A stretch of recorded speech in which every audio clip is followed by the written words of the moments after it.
First paragraph വരെയാണ് നിർത്തിയത്.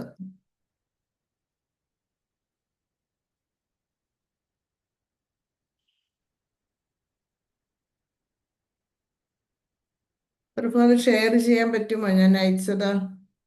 ഹരേ കൃഷ്ണ. നോക്കുവാ മാതാജി. ആ,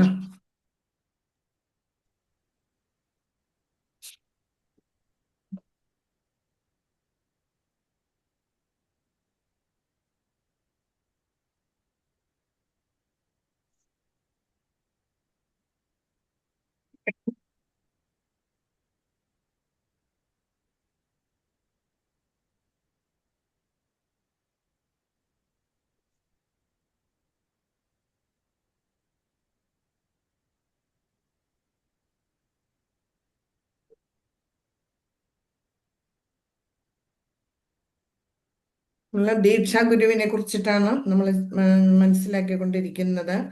ദീക്ഷാ ഗുരു നമുക്ക് ഒന്നേ ഉള്ളൂ. ദീക്ഷാ ഗുരു ഭഗവാന്റെ പ്രതിനിധിയായിട്ടാണ് കണക്കാക്കുന്നത്. അപ്പൊ ഭഗവാനെ നമ്മൾ എങ്ങനെ ബഹുമാനിക്കുന്നു, സ്നേഹിക്കുന്നു, അതുപോലെ നമ്മളുടെ ദീക്ഷാ ഗുരുവിന് ബഹുമാനവും സ്നേഹവും കൊടുക്കണം. നമ്മൾ ദീക്ഷാ ഗുരുവിനെ സേവിക്കണമെങ്കിൽ മാത്രമേ നമ്മൾ ഭക്തിമാർഗത്തിൽ നമുക്ക് മുന്നോട്ട് പോകാനേ സാധിക്കുള്ളൂ.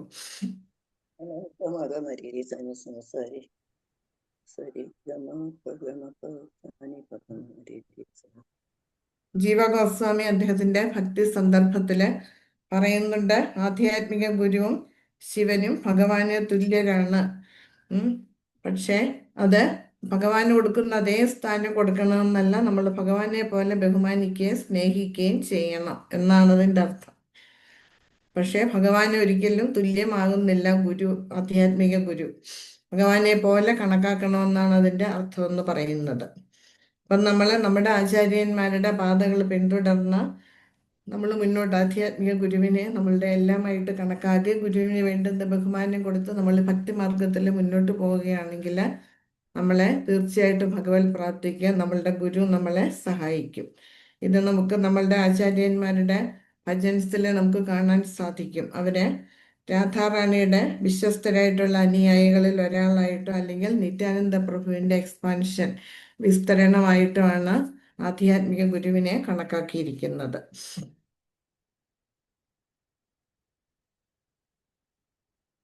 ഇനി അടുത്തത് 47-ാമത്തെ ശ്ലോകം. ശിക്ഷാ ഗുരു കേത ജാനി കൃഷ്ണേര സ്വരൂപ അന്തര്യാമി ഭക്തശ്രേഷ്ഠ ഏയി ദ്വയി രൂപ. ശിക്ഷാ ഗുരു തീർച്ചയായും ജാനി അറിയുന്നു, കൃഷ്ണേര കൃഷ്ണന്റെ, സ്വരൂപ നേരിട്ടുള്ള പ്രതിനിധി, അന്തര്യാമി ഉള്ളിലുള്ള പരമാത്മാവ്, ഭക്തശ്രേഷ്ഠ ശ്രേഷ്ഠനായ ഭക്തൻ, ഏയി ഈ, ദ്വി രണ്ട്, രൂപ രൂപങ്ങൾ. വിവർത്തനം. ശിക്ഷാ ഗുരുവിനെ കൃഷ്ണന്റെ തന്നെ സ്വരൂപമായിട്ട് അറിയണം. കൃഷ്ണ ഭഗവാൻ പരമാത്മാവായും ഭഗവാന്റെ പരമഭക്തനായും സ്വയം പ്രത്യക്ഷനാകുന്നു. അപ്പം നമ്മൾ ദീക്ഷാ ഗുരുവിനെ കുറിച്ച് മനസ്സിലാക്കി. ഇനി ശിക്ഷാ ഗുരുവിനെ കുറിച്ചിട്ടാണ് പറയുന്നത്. ദീക്ഷാ ഗുരു നമുക്ക് ഒന്നേ ഉള്ളൂ. ശിക്ഷാ ഗുരുക്കന്മാര് പലതുണ്ട്. നമ്മൾ ഹരേകൃഷ്ണ പ്രസ്ഥാനത്തിൽ വന്നു കഴിഞ്ഞാൽ നമുക്ക് ഹരേകൃഷ്ണ പ്രസ്ഥാനത്തിന്റെ A to Z കാര്യങ്ങൾ പറഞ്ഞു തരുന്നത് പലരാണ്. അവരെല്ലാം ശിക്ഷാ ഗുരുക്കന്മാരാണ്. അപ്പം ദീക്ഷാ ഗുരുവിനെ എങ്ങനെ നമ്മൾ ബഹുമാനിക്കുന്നു അതേപോലെ തന്നെ നമ്മൾ ശിക്ഷാ ഗുരുക്കന്മാരെയും ബഹുമാനിക്കണം.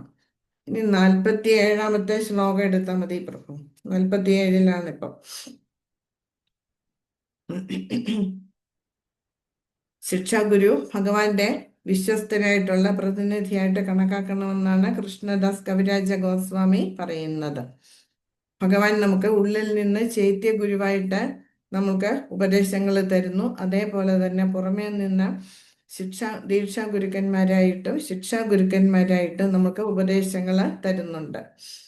അതുപോലെ തന്നെ നമ്മളുടെ ഉള്ളിൽ കുടികൊള്ളുന്ന പരമാത്മ ചൈതന്യം എന്ന് പറയുന്നതും ഭഗവാൻ തന്നെയാണ്. അങ്ങനെ പരമാത്മാവെന്ന നിലയിൽ ഭഗവാൻ നമ്മളെ ഉള്ളിൽ നിന്ന് പഠിപ്പിക്കുകയാണ് ചെയ്യുന്നത്.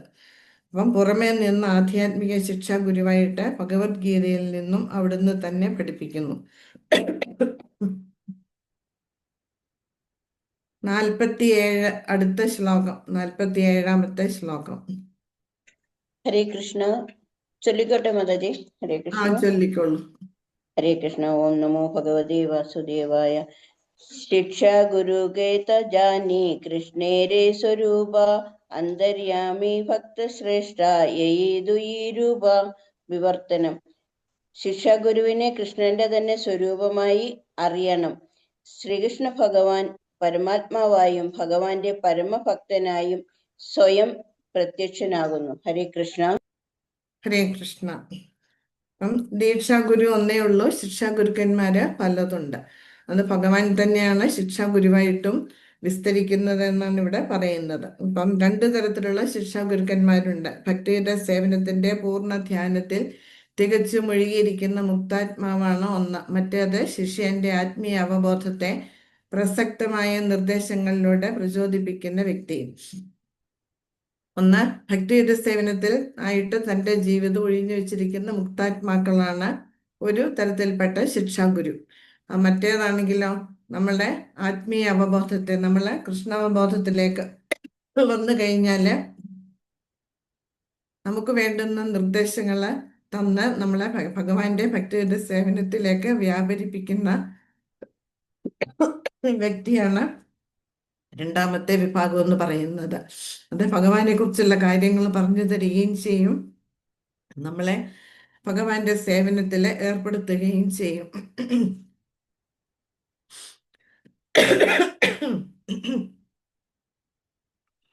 അങ്ങനെ ഭക്തിശാസ്ത്രത്തിലെ ഉപദേശങ്ങൾ ധാരണയിലൂടെ വസ്തുനിഷ്ഠമായും വിഷയനിഷ്ഠമായും വേർതിരിച്ചിരിക്കുന്നു. അതായത് കുറച്ചുപേര് നമ്മളെ ഭഗവാന്റെ ഭക്തിയുടെ സേവനത്തിൽ നമ്മളെ ഏർപ്പെടുത്തുന്നു, മറ്റുള്ളവരെ ഭഗവാനെ കുറിച്ചുള്ള കാര്യങ്ങൾ നമ്മൾക്ക് പറഞ്ഞു തരുന്നു.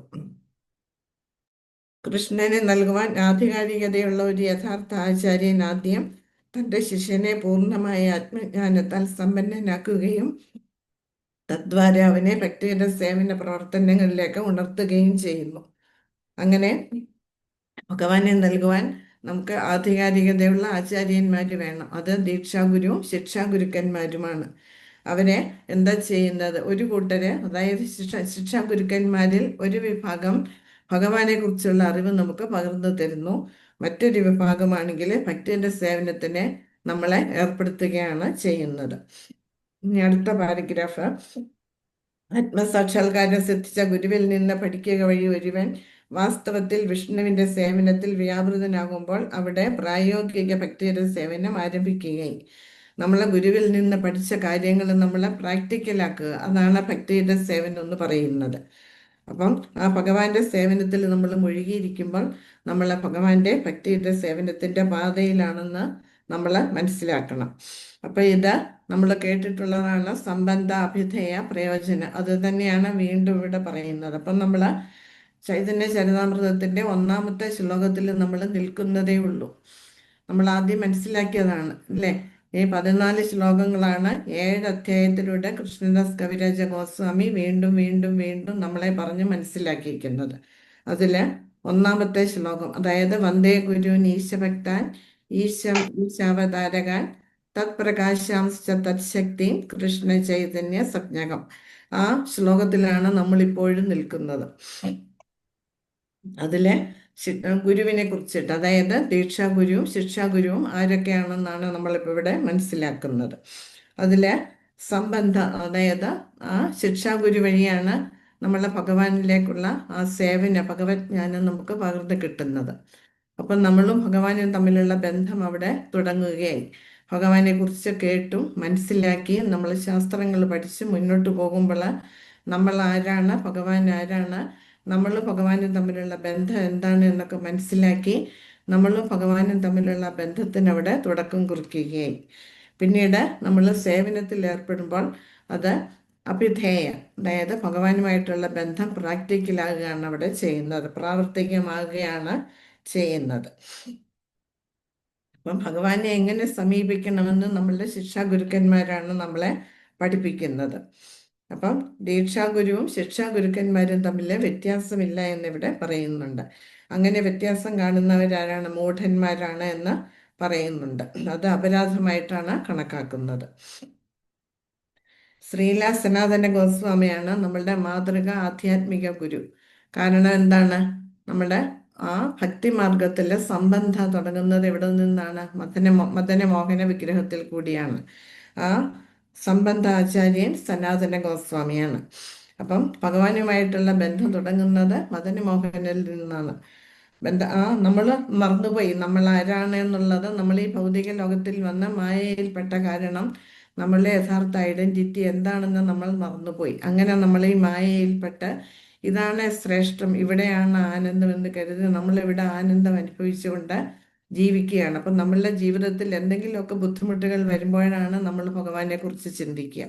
ഈ ഹരേ കൃഷ്ണ പ്രസ്ഥാനത്തിൽ വന്നിട്ടുള്ള ഒരു 90% ആൾക്കാരും ആ ജീവിത പ്രശ്നങ്ങൾ മൂലമാണ്. ഇതിനുള്ള പരിഹാരം എന്താണ്, അല്ലെങ്കിൽ എന്തുകൊണ്ടാണ് നമ്മൾക്ക് ഇങ്ങനെയുള്ള പ്രശ്നങ്ങൾ വരുന്നത് എന്ന് അന്വേഷിച്ച് അത് മനസ്സിലാക്കി ഇനി ഇത് വേണ്ട, ഇനി നമുക്ക് ക്ലേശങ്ങൾ അനുഭവിക്കണ്ട എന്ന് കരുതി ഭഗവാന്റെ ഭക്തിയുടെ സേവനത്തിന്റെ പാതയിൽ വന്നവരാണ്.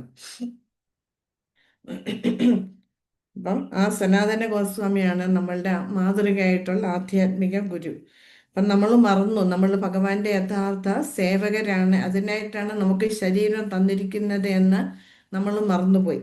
അപ്പോൾ അത് ഓർമ്മിപ്പിക്കുകയാണ് ആര്യ സനാതന ഗോസ്വാമി, നമ്മളുടെ സംബന്ധ ആചാര്യൻ. ഭഗവാനുമായുള്ള ബന്ധത്തിന്റെ വിസ്മൃതി മൂലം ഒരുവന് വൃന്ദാവന ഭൂമിയിലൂടെ സഞ്ചരിക്കാൻ കഴിഞ്ഞില്ലെങ്കിൽ പോലും സനാതന ഗോസ്വാമിയുടെ കാരുണ്യത്താൽ അവന് വൃന്ദാവനത്തിൽ നിവസിക്കാൻ മതിയായ അവസരവും എല്ലാ ആധ്യാത്മിക നേട്ടങ്ങളും ലഭ്യമാകുന്നു. അപ്പോൾ സനാതന ഗോസ്വാമിയുടെ നിർദ്ദേശങ്ങൾ അനുസരിച്ചിട്ട് നമ്മൾ ഭഗവാന്റെ ഭക്തിയുടെ സേവന പാതയിൽ വന്ന് ഭഗവാനെ കുറിച്ചുള്ള കാര്യങ്ങൾ മനസ്സിലാക്കുമ്പോൾ നമ്മൾ ആ സേവനത്തിന്റെ പാത നമ്മൾ ആരംഭിക്കുകയായി. അപ്പം ഈ അടുത്തത് എന്താണ്? ഗോവിന്ദ ദേവ്ജിയാണ്, ഇല്ലേ? അഭിധേയ. അത് ആ ഭക്തി സേവനത്തിന്റെ പാതയിൽ നമ്മൾ മുന്നോട്ട് പോവുകയാണ് ചെയ്യുന്നത്. അപ്പം ആ ഗോവിന്ദ ദേവ്ജിയുടെ വിഗ്രഹവും നമ്മളുടെ ശിക്ഷാഗുരുവാണ്. കാരണം എന്താണ്? അവരുടെ ഉപദേശങ്ങളാണ് നമുക്ക് തരുന്നത്. ഗോവിന്ദ ദേവ്ജി എങ്ങനെ ഭക്തി സേവനം ചെയ്യണം, എങ്ങനെയൊക്കെയാണ് ഭഗവാനുമായിട്ടുള്ള ബന്ധം കീപ്പ് ചെയ്ത് മുന്നോട്ട് പോകേണ്ടത് എന്നൊക്കെ. അപ്പൊ അർജുനനെ ഭഗവത്ഗീത ഉപദേശിച്ച ആദ്യ ഗുരുവാണ് ഭഗവാൻ, അതായത് ഗോവിന്ദ ദേവ്ജി. അപ്പം എങ്ങനെയാണ് ഭഗവാനെ സേവിക്കേണ്ടത് എന്ന്, നമ്മുടെ ഭഗവാന്റെ സേവനമാണ് നമ്മളുടെ യഥാർത്ഥ കർത്തവ്യമെന്ന് നമ്മളെ ഉദ്ബോധിപ്പിക്കുന്നതാരാണ്? ഗോവിന്ദ ദേവ്ജിയാണ്. ദീക്ഷാഗുരു ശ്രീല മദനമോഹന മൂർത്തിയുടെ നേരിട്ടുള്ള ആവിഷ്കാരമാണ്. അതേസമയം ശിക്ഷാഗുരു ശ്രീല ഗോവിന്ദദേവന്റെ പ്രതിനിധിയാണ്. അപ്പം നമ്മളുടെ ദീക്ഷാഗുരുവും, അതായത് ആധ്യാത്മിക ഗുരുവും ശിക്ഷാഗുരുക്കന്മാരും എല്ലാം തന്നെ ഭഗവാന്റെ പ്രതിനിധികളായിട്ട് വേണം നമ്മൾ കണക്കാക്കാൻ. അപ്പോൾ വൃന്ദാവനത്തിലെ ഈ 2 ഡേറ്റയും ആരാധിക്കുന്നുണ്ട്. മദനമോഹന വിഗ്രഹവുമുണ്ട്, ഗോവിന്ദ ദേവ്ജിയുമുണ്ട്. ഇനി അടുത്തത് പ്രയോജനം. നമ്മൾ ഭക്തിമാർഗത്തിൽ വന്ന് നമ്മളുടെ ആ ഭക്തിമാർഗം തുടങ്ങുന്നത് മദനമോഹന വിഗ്രഹത്തിന്റെ ആരാധനയിലൂടെയാണ്. ഗോവിന്ദ ദേവ്ജിയുടെ വിഗ്രഹത്തിലൂടെ ഭക്തിയുടെ സേവനത്തിന്റെ പാതയിൽ നമ്മൾ മുന്നോട്ട് പോകുന്നു. അപ്പോൾ നമുക്ക് കിട്ടുന്ന ബെനിഫിറ്റ് എന്താണ്? പ്രയോജനം എന്താണ്? ഭഗവാന്റെ പ്രേമഭക്തി. അത് തരുന്നതാരാണ്? ഗോപീനാഥ വിഗ്രഹം, അതായത് സംബന്ധ അഭിധേയ പ്രയോജനം. അത് ആ ആത്മസാക്ഷാത്കാര മാർഗത്തിലെ ആത്യന്തികമായിട്ടുള്ള ആകർഷണ മൂർത്തിയാണ് ഗോപീനാഥ്, രാധാ ഗോപീനാഥ്. അതായത് നമുക്ക് ഭക്തിയുടെ സേവനത്തിന്റെ പാതയിൽ നമ്മൾ മുന്നോട്ട് പോയി നമ്മളുടെ ഹൃദയം ശുദ്ധമായി കഴിയുമ്പം നമുക്ക് എന്ത് കിട്ടും? ഭഗവാന്റെ പ്രേമഭക്തി കിട്ടും. നമ്മൾ ആ സാക്ഷാത്കാര തലത്തിൽ എത്തിച്ചേരും. അത് സൂചിപ്പിക്കുന്നതാണ് രാധാ ഗോപീനാഥ വിഗ്രഹം. അതായത് രഘുനാഥ് ദാസ് ഗോസ്വാമിയാണ് അതിൻ്റെ ആചാര്യൻ. ഇനി അടുത്തത് 48. ആരെങ്കിലും വായിക്കൂ 48ാമത്തെ ശ്ലോകം. ഹരേ കൃഷ്ണ.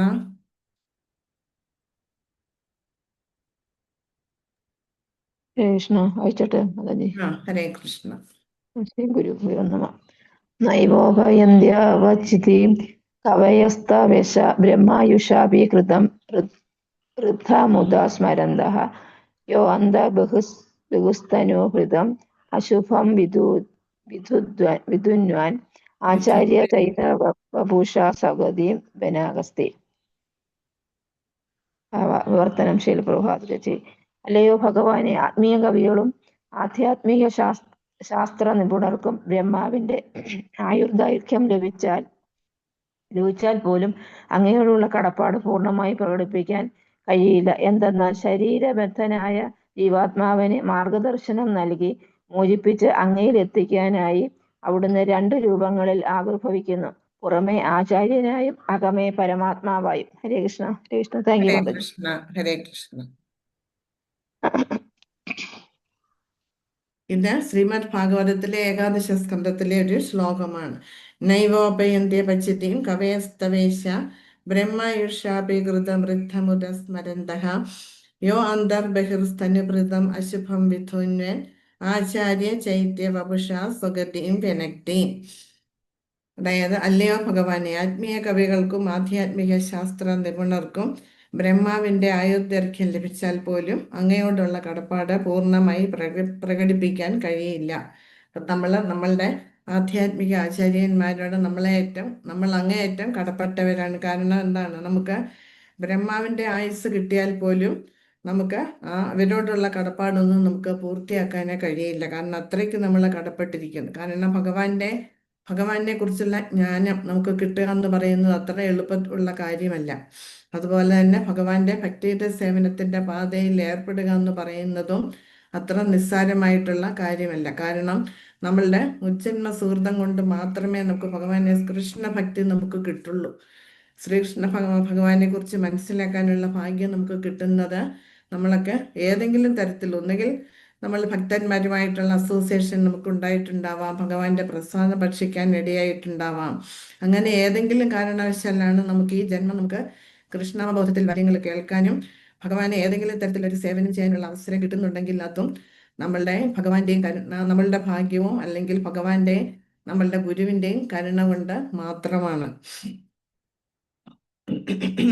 കാരണം എന്താണ്? നമ്മളെ ഈ ശരീരം തന്നിരിക്കുന്നത് നമ്മൾ സേവനം ചെയ്ത് ഭഗവാന്റെ ധാമത്തിൽ തിരിച്ചെത്താൻ വേണ്ടിയിട്ടാണ്. അപ്പൊ നമുക്ക് സ്വന്തമായിട്ടൊരിക്കലും ഭഗവാനെ മനസ്സിലാക്കി ഭഗവാനെ സേവനം ചെയ്യാൻ സാധിക്കില്ല. അതിന് നമുക്കൊരു ഗുരുവിന്റെ സഹായം ആവശ്യമാണ്. ആ ഗുരുവിനെ നമ്മളുടെ ജീവിതത്തിൽ തരുന്നതും ആരാണ്? ഭഗവാനാണ്. അപ്പം നമ്മളൊക്കെ കണ്ടീഷൻഡ് സോൾസ് ആണ്, ബദ്ധാത്മാക്കളാണ്. അങ്ങനെയുള്ള ബദ്ധാത്മാക്കളെ ശരിയായ പാതയിൽ നയിക്കുന്നത് നമ്മളുടെ ഗുരുവാണ്. അപ്പൊ അത് പുറമേ ആചാര്യന്റെ സ്ഥാനത്ത് നിന്നും ഉള്ളിലെ പരമാത്മ രൂപത്തിൽ നിന്ന് നമുക്ക് വേണ്ടുന്ന നിർദ്ദേശങ്ങൾ തന്ന് നമ്മളെ മുന്നോട്ട് നയിക്കുന്ന ആധ്യാത്മിക ഗുരുവാണ്. അത് ഭഗവാന്റെ കൃപ കൊണ്ട് മാത്രമാണ് നമുക്ക് നമ്മളുടെ ജീവിതത്തിൽ ഒരു ഗുരുവിനെ കിട്ടുന്നത്. അപ്പം നമുക്ക് ഭഗവാനോടുള്ള കടപ്പാട്, നമ്മളുടെ ഗുരുവിനോടുള്ള കടപ്പാട് നമുക്ക് ഒരിക്കലും തീർത്താലും തീരില്ല. അതെങ്ങനെ നമുക്ക് കുറച്ചെങ്കിലും തീർക്കാൻ സാധിക്കും? നമ്മൾ ഭഗവാനെ കുറിച്ചുള്ള ജ്ഞാനം നേടിയിട്ട് അത് മറ്റുള്ളവർക്ക് ഏതെങ്കിലും തരത്തിൽ മറ്റുള്ളവർക്ക് പറഞ്ഞു കൊടുക്കുക. അങ്ങനെ പറഞ്ഞു കൊടുക്കുകയാണെങ്കിൽ, അതായത് വാണി സേവ, നമുക്ക് വപുസേവ ചെയ്യാൻ സാധിക്കില്ല നമ്മളുടെ ഗുരുവിന്. അപ്പം വാണി സേവയിലൂടെ നമ്മൾ നമ്മളുടെ ഗുരുവിനെ തൃപ്തിപ്പെടുത്തണം. ഇത് ഉദ്ധവർക്ക് കൊടുക്കുന്ന ഉപദേശമാണ്. ഭഗവാനിൽ നിന്നുള്ള ഉപദേശങ്ങളെല്ലാം കേട്ടതിന് ശേഷം ഉദ്ധവര് ഭഗവാനോട് പറയുന്നതാണ്. അപ്പം ഈ സൃഷ്ടി തുടങ്ങിയപ്പോഴേ നമ്മളുണ്ട്, ഇല്ലേ? നമുക്കതൊന്നും ഓർമ്മയില്ലെങ്കിലും നമ്മൾ പല രൂപത്തിൽ ഈ ഭൗതിക ലോകത്തിൽ നമ്മൾ ജനിച്ചിട്ടുണ്ട്. അതെ, ആ ജന്മങ്ങളിലൊക്കെ നമ്മൾ പലതരത്തിലുള്ള ബുദ്ധിമുട്ടുകൾ അനുഭവിച്ചിട്ടുണ്ട് താനും. അപ്പം തുടക്കം മുതൽ നമ്മൾ കഷ്ടതകൾ അനുഭവിക്കുകയാണ്. അപ്പം എത്രയോ ജന്മങ്ങൾ കഴിഞ്ഞിട്ടുണ്ടാവാൻ നമുക്കറിയില്ല. അപ്പം ഇത് മതി, ഇനിയും ദുഃഖങ്ങൾ വേണ്ട, ഈ ഒരു ജന്മം ഇനി ഭൗതിക ലോകത്തിലേക്ക് തിരിച്ചു വരണ്ട എന്ന് ആഗ്രഹിക്കുന്നവര് ശ്രീകൃഷ്ണ ഭഗവാനെ ആരാധിക്കാൻ ആഗ്രഹിക്കും, ഭഗവാനെ സേവനം ചെയ്ത് മുന്നോട്ട് പോകാൻ ആഗ്രഹിക്കും. അപ്പം ഇപ്പൊ തന്നെ വൈകി, നമുക്ക് ഭഗവാനിലേക്ക് തിരിച്ചെത്തേണ്ട സമയം കഴിഞ്ഞിരിക്കുന്നു. അപ്പം നമ്മൾ എന്ത് ചെയ്യണം? അതിനെ ഭഗവാനെ കുറിച്ച് മനസ്സിലാക്കിയവരിൽ നിന്ന് ഭഗവാനെ കുറിച്ച് ശ്രവിക്കാനും ഭഗവാനെ സേവനം ചെയ്യാനും നമ്മൾ പരിശ്രമിക്കണം. ഭഗവാൻ പറയുന്നുണ്ട് ഭഗവത്ഗീതയിലെ 10ാമത്തെ അധ്യായത്തിലെ 8ാമത്തെ ശ്ലോകത്തിൽ, അതായത് ചതുശ്ലോകി ഗീതയിൽ പറയുന്നുണ്ട്, അഹം സർവസ്യ പ്രഭവോ മത്ത സർവം പ്രവർത്തതേ ഇതിമത്വ ഭജന്റെ മാം ബുദ്ധാഭാവ സമന്വത. ഞാനാണ് എല്ലാ ജീവജാലങ്ങളുടെ ഉള്ളിൽ കുടികൊള്ളുന്ന പരമാത്മ ചൈതന്യം എന്ന് മനസ്സിലാക്കിയവര് അവരെ ബുദ്ധിപൂർവം എന്നെ സേവിച്ച് എന്നിലേക്ക് തിരിച്ചെത്താനാണ് പരിശ്രമിക്കുക എന്ന്. അതുപോലെ അടുത്ത ശ്ലോകങ്ങളിൽ പറയുന്നുണ്ട്, അങ്ങനെയുള്ളവർക്ക് എന്നെ മനസ്സിലാക്കാനുള്ള സവിശേഷ ബുദ്ധി ഞാൻ കൊടുക്കുമെന്നും ഭഗവാൻ പറയുന്നുണ്ട്. അപ്പൊ ശ്രീല വിശ്വനാഥ ചക്രവർത്തി ഠാക്കൂർ പറയുന്നുണ്ട്, ഭഗവാന്റെ തൃപാദങ്ങളിൽ ഭക്തിയുടെ സേവനം ചെയ്യുന്നതിന് അവസരം തരുന്നത് ആരാണ്? ഭഗവാനും നമ്മളുടെ ഗുരുവുമാണ്. അങ്ങനെ ഉള്ളവരോടുള്ള കടപ്പാട്, അതായത് ഭഗവാനോടും നമ്മുടെ ആചാര്യന്മാരോടുള്ള കടപ്പാട് നമുക്ക് ഒരിക്കലും തീർക്കാൻ സാധിക്കില്ല എന്ന്. അപ്പം നമ്മളുടെ ഉള്ളില് ചൈത്യ ഗുരുവായിട്ടും പുറമേക്ക് ആധ്യാത്മിക ഗുരുവായിട്ടും ഭഗവാൻ പിന്നീട് ഗ്രന്ഥരൂപത്തില് ഭഗവത്ഗീത, ഭാഗവതം മുതലായ ഗ്രന്ഥരൂപത്തിൽ ഭഗവാൻ നമ്മളുടെ മുൻപിൽ വെളിപ്പെട്ടിട്ടുണ്ട്, ഇല്ലേ? നമ്മളത് മനസ്സിലാക്കി നമ്മളുടെ ഗുരുവിനെ സ്വീകരിച്ചും നമ്മൾ ഭഗവാനെ സേവനം ചെയ്തും ശാസ്ത്രങ്ങൾ പഠിച്ച് മുന്നോട്ട് പോവുകയാണെങ്കിൽ നമുക്ക് തീർച്ചയായിട്ടും ഭഗവത് പ്രാപ്തി കൈവരിക്കാൻ സാധിക്കും എന്നാണ് ഈ ശ്ലോകത്തിലൂടെ നമ്മൾ മനസ്സിലാക്കേണ്ടത്. ഇനിയും അടുത്ത ശ്ലോകം, ഇത് ഭഗവത്ഗീതയിലെ 10ാമത്തെ അധ്യായത്തിലെ ശ്ലോകമാണ്. ഹരേ കൃഷ്ണ.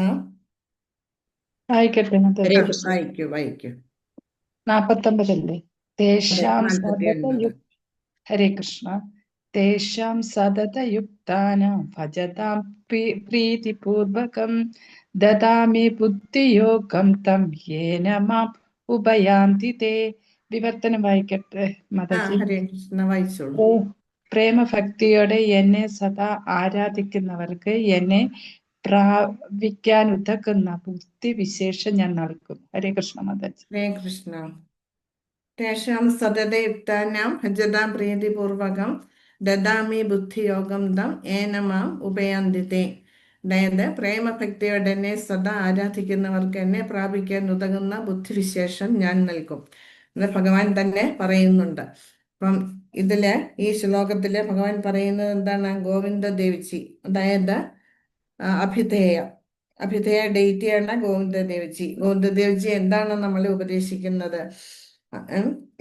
ഇവിടെ ഭഗവാനെ കുറിച്ച് അറിയാൻ താല്പര്യമുള്ളവർക്ക് ഭഗവാൻ എന്താ ചെയ്യുക? ഭഗവാനെ മനസ്സിലാക്കാനായിട്ടുള്ള സവിശേഷ ബുദ്ധി ഭഗവാൻ തന്നെ നൽകുമെന്നാണ് ഇവിടെ ഗോവിന്ദ ദേവ്ജി നമ്മളെ ഉപദേശിക്കുന്നത്. അപ്പൊ ഭഗവാന്റെ ആ ഭക്തിയുടെ സേവനത്തിൽ ഏർപ്പെട്ട് കഴിഞ്ഞാല് നമ്മൾ മുമ്പേ തന്നെ മനസ്സിലാക്കിയിട്ടുണ്ട്, ഇപ്പൊ എല്ലാവരും കർമ്മികളാണ്, ഇല്ലേ? കർമ്മം ചെയ്യുന്നുണ്ട്. ആ കർമ്മത്തെ നമ്മൾ എന്താക്കി മാറ്റണം? കർമ്മയോഗമാക്കി മാറ്റണം. അതായത് നമ്മൾ ചെയ്യുന്ന പ്രവൃത്തികളില് ഭഗവാനെ കൂടി ഉൾപ്പെടുത്തുമ്പോൾ അത് കർമ്മയോഗമാകും. അപ്പം ഭഗവാനെ കൂടി ഉൾപ്പെടുത്തി കഴിഞ്ഞാൽ അതിൽ നമ്മൾ ഒരിക്കലും ആ കർമ്മഫലത്തെക്കുറിച്ച് ചിന്തിക്കില്ല. ഭഗവാന്റെ സന്തോഷത്തിന് വേണ്ടിയാണ് നമ്മൾ പ്രവർത്തിക്കുക. അപ്പോൾ അത് എന്തായിട്ട് മാറും? നിഷ്കാമ കർമ്മയോഗമായിട്ട് മാറും. ആ നിഷ്കാമ കർമ്മയോഗത്തില് നമുക്ക് കർമ്മഫലത്തിനുള്ള ആസക്തി ഇല്ലാതെ വരിക ചെയ്യുക. നമ്മൾ ഭക്തിയുടെ സേവനത്തിൽ മുന്നോട്ട് പോകുന്തോറും നമ്മളുടെ ഉള്ളില് ഭഗവാനെ എങ്ങനെ സന്തോഷിപ്പിക്കാം, നമ്മൾ ഭഗവാന്റെ സന്തോഷത്തിന് വേണ്ടിയിട്ടാണ് നമ്മൾ സേവനം ചെയ്യുന്നത് എന്നുള്ള ചിന്ത വന്നു കഴിയുമ്പോൾ നമ്മൾ ആ ഫലത്തെക്കുറിച്ച് അവിടെ ചിന്തിക്കുന്നില്ല. അങ്ങനെ വരുമ്പോൾ അത് നിഷ്കാമ കർമ്മയോഗമാകും. അങ്ങനെ വരുമ്പോൾ നമ്മളുടെ ഉള്ളിലുള്ള മാലിന്യങ്ങളൊക്കെ കുറേശ്ശെയായിട്ട് നീങ്ങി പോവുകയാണ് ചെയ്യുന്നത്. അപ്പം നമുക്ക് ഈ ഭൗതികതയോടെ വിരക്തി കൈവരിക്കാൻ സാധിക്കും. അങ്ങനെ കുറേ മുന്നോട്ട് പോയി കഴിയുമ്പോൾ നമ്മളുടെ ഹൃദയം ശുദ്ധമാവും. അപ്പൊ ആ ശുദ്ധമായ ഹൃദയത്തിൽ ആര് വരും? ഭഗവാൻ വന്നിരിക്കും. അതായത് രൂപ ഗോസ്വാമി പറയുന്ന മാതിരി അതൊക്കെ ശ്രീകൃഷ്ണ നാമാതി ന ഭവേത് ഗ്രാഹ്യമിന്ദ്രിയൻ സേവോന്മുഖേഹി ജിഹ്വാദോ സ്വയമേവ സ്ഫൂർത്തേഹ.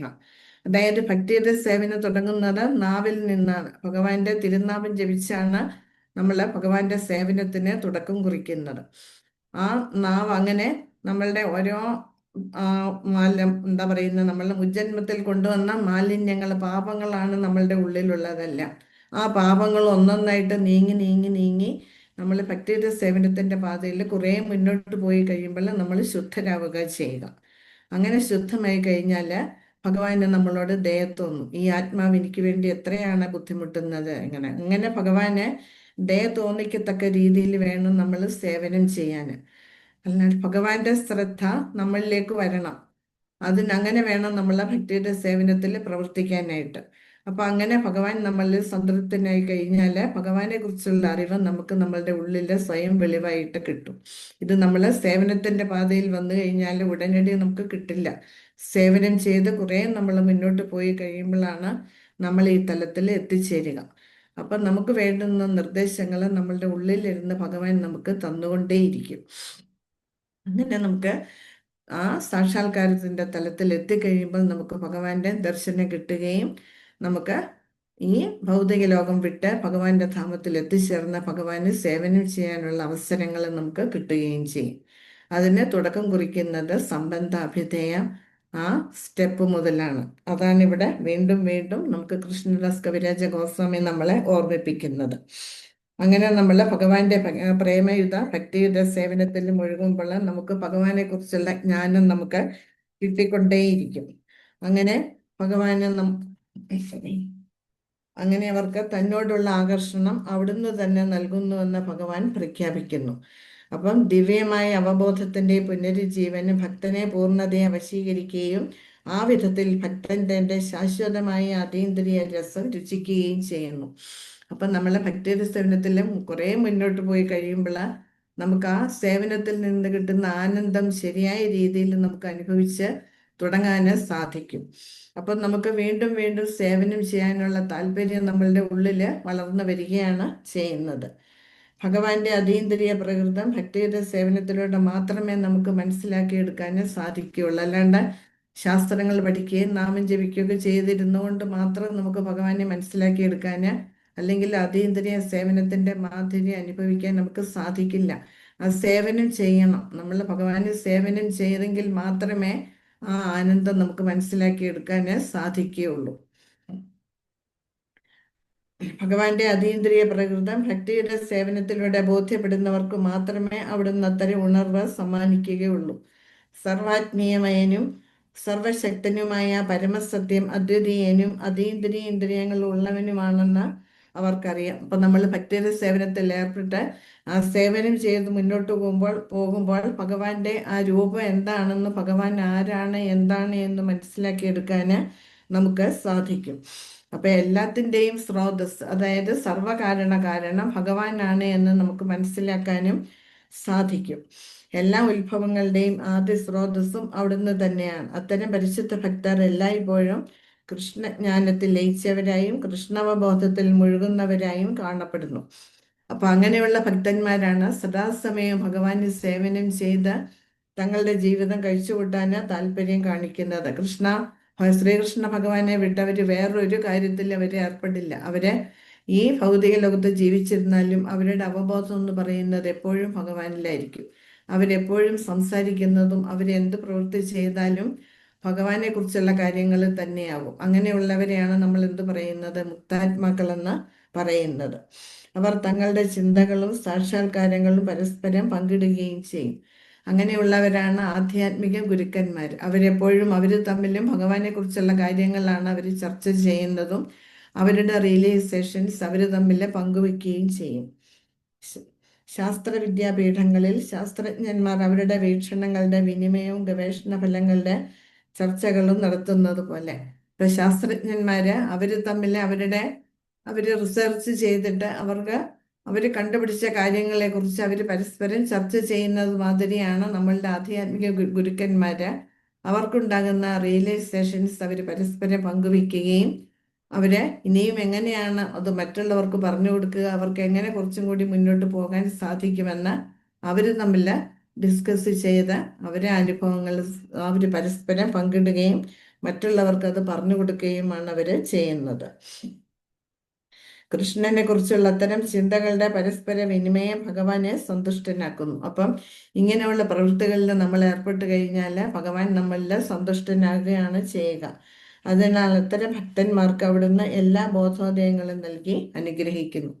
അങ്ങനെയുള്ള ആ ഉന്നത തലത്തിൽ വർത്തിക്കുന്ന ഭക്തരെ ഭഗവാനെ എല്ലാ തരത്തിലും അവരെ അനുഗ്രഹിക്കുകയാണ് ചെയ്യുന്നത്. അപ്പം നമ്മൾ എന്താ ചെയ്യേണ്ടത്, ഭഗവാനെ കുറിച്ച് മനസ്സിലാക്കി ഭഗവാന്റെ സേവന പാതയിൽ വന്ന് ഭഗവാന് സേവനം ചെയ്ത് ഭഗവാനെ കുറിച്ച് കൂടുതൽ കൂടുതൽ കാര്യങ്ങൾ മനസ്സിലാക്കി ഭഗവാന് സേവനം ചെയ്ത് നമ്മളുടെ ഉള്ളിലുള്ള മാലിന്യങ്ങളെല്ലാം നീങ്ങി നമ്മളും ആ വിശുദ്ധ പദവിയിൽ എത്തിച്ചേരാൻ നമ്മളും പരിശ്രമിക്കണം എന്നാണ് ഇവിടെ ഈ ശ്ലോകത്തിലൂടെ നമ്മളുടെ ആചാര്യന്മാരെ ഉദ്ബോധിപ്പിക്കുന്നത്.